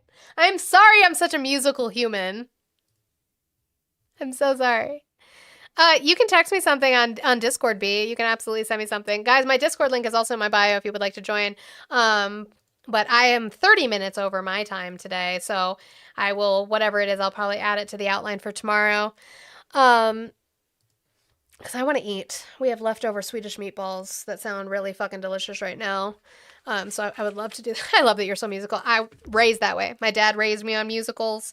Fuck Timothy Chalamet all the way off. Love it. Love musicals, ballet, opera. I used to love doing musicals. There are videos on the internet. People in the Discord have seen it of me in high school. We did Little Shop of Horrors. That exists. It's on the internet. But, you know, it's just the way it is. Only heard the second half of certain. We were all, me and all my siblings were in musicals in school, and I would love to do it again. I missed the auditions for the feminist choir here in Denver, which sucks, but you know what it is. Why would you say meatballs, course? What does that even mean? Meatballs, of course? What? Because that I'm eating Swedish meatballs? What the fuck is the problem with that? What the fuck is the problem with that? You don't like meatballs? You don't like a good meatball? That's a good meatball. That's a good meatball. You don't like meatballs? What the fuck is your problem? Like, you okay? Anyway, on that note, let me do my thank yous. Thank you to Marina, thank you to Amber, and thank you to Chicky. I appreciate you guys so much for your support. Let's see if we can... What do you do? Why do I have a notification? So you can rock the shit out of more of that tomorrow. Tomorrow is Thursday. I'll be back Thursday, 10 a.m. Mountain Time, whatever time that is for you. What, you don't like Mexican? I love Mexican food. What are you guys? YouTube, are you okay? My God. Mamma mia, that's a spicy meatball. It's not spicy because it's Swedish meatballs, so it's not spicy. And you eat it with lingonberry sauce. If you don't know what that is, it's almost like how you guys do cranberry and turkey, but it's better. Lingonberry sauce is so much better. Anyway, I appreciate you guys. I will see you guys tomorrow, 10 a.m. Mountain Time. Let's go raid Olive. Olive says she's going live, so we're going to go raid Olive. Do all the good things. You guys didn't hit my goal. I don't think you guys finished hers. Hers is lower than mine, so if we could finish Olive's goal today, that would be fucking wonderful. Let's show her some fucking support. I have parent-teacher conferences tonight, so we're going to do book fair. So that'll be nice and expensive for me as well. I did get it, B. I will do that. And like I said, if it's something that I have for my outline, I would love to add it onto my outline for tomorrow. Lingonberry is awesome, Justin. 10 a.m. Mountain Time. Let's go raid Olive. I will see you guys tomorrow. I love y'all. Take care of yourselves. Spend time with friends and family. Drink some water. And yeah, go raid Olive. Bye.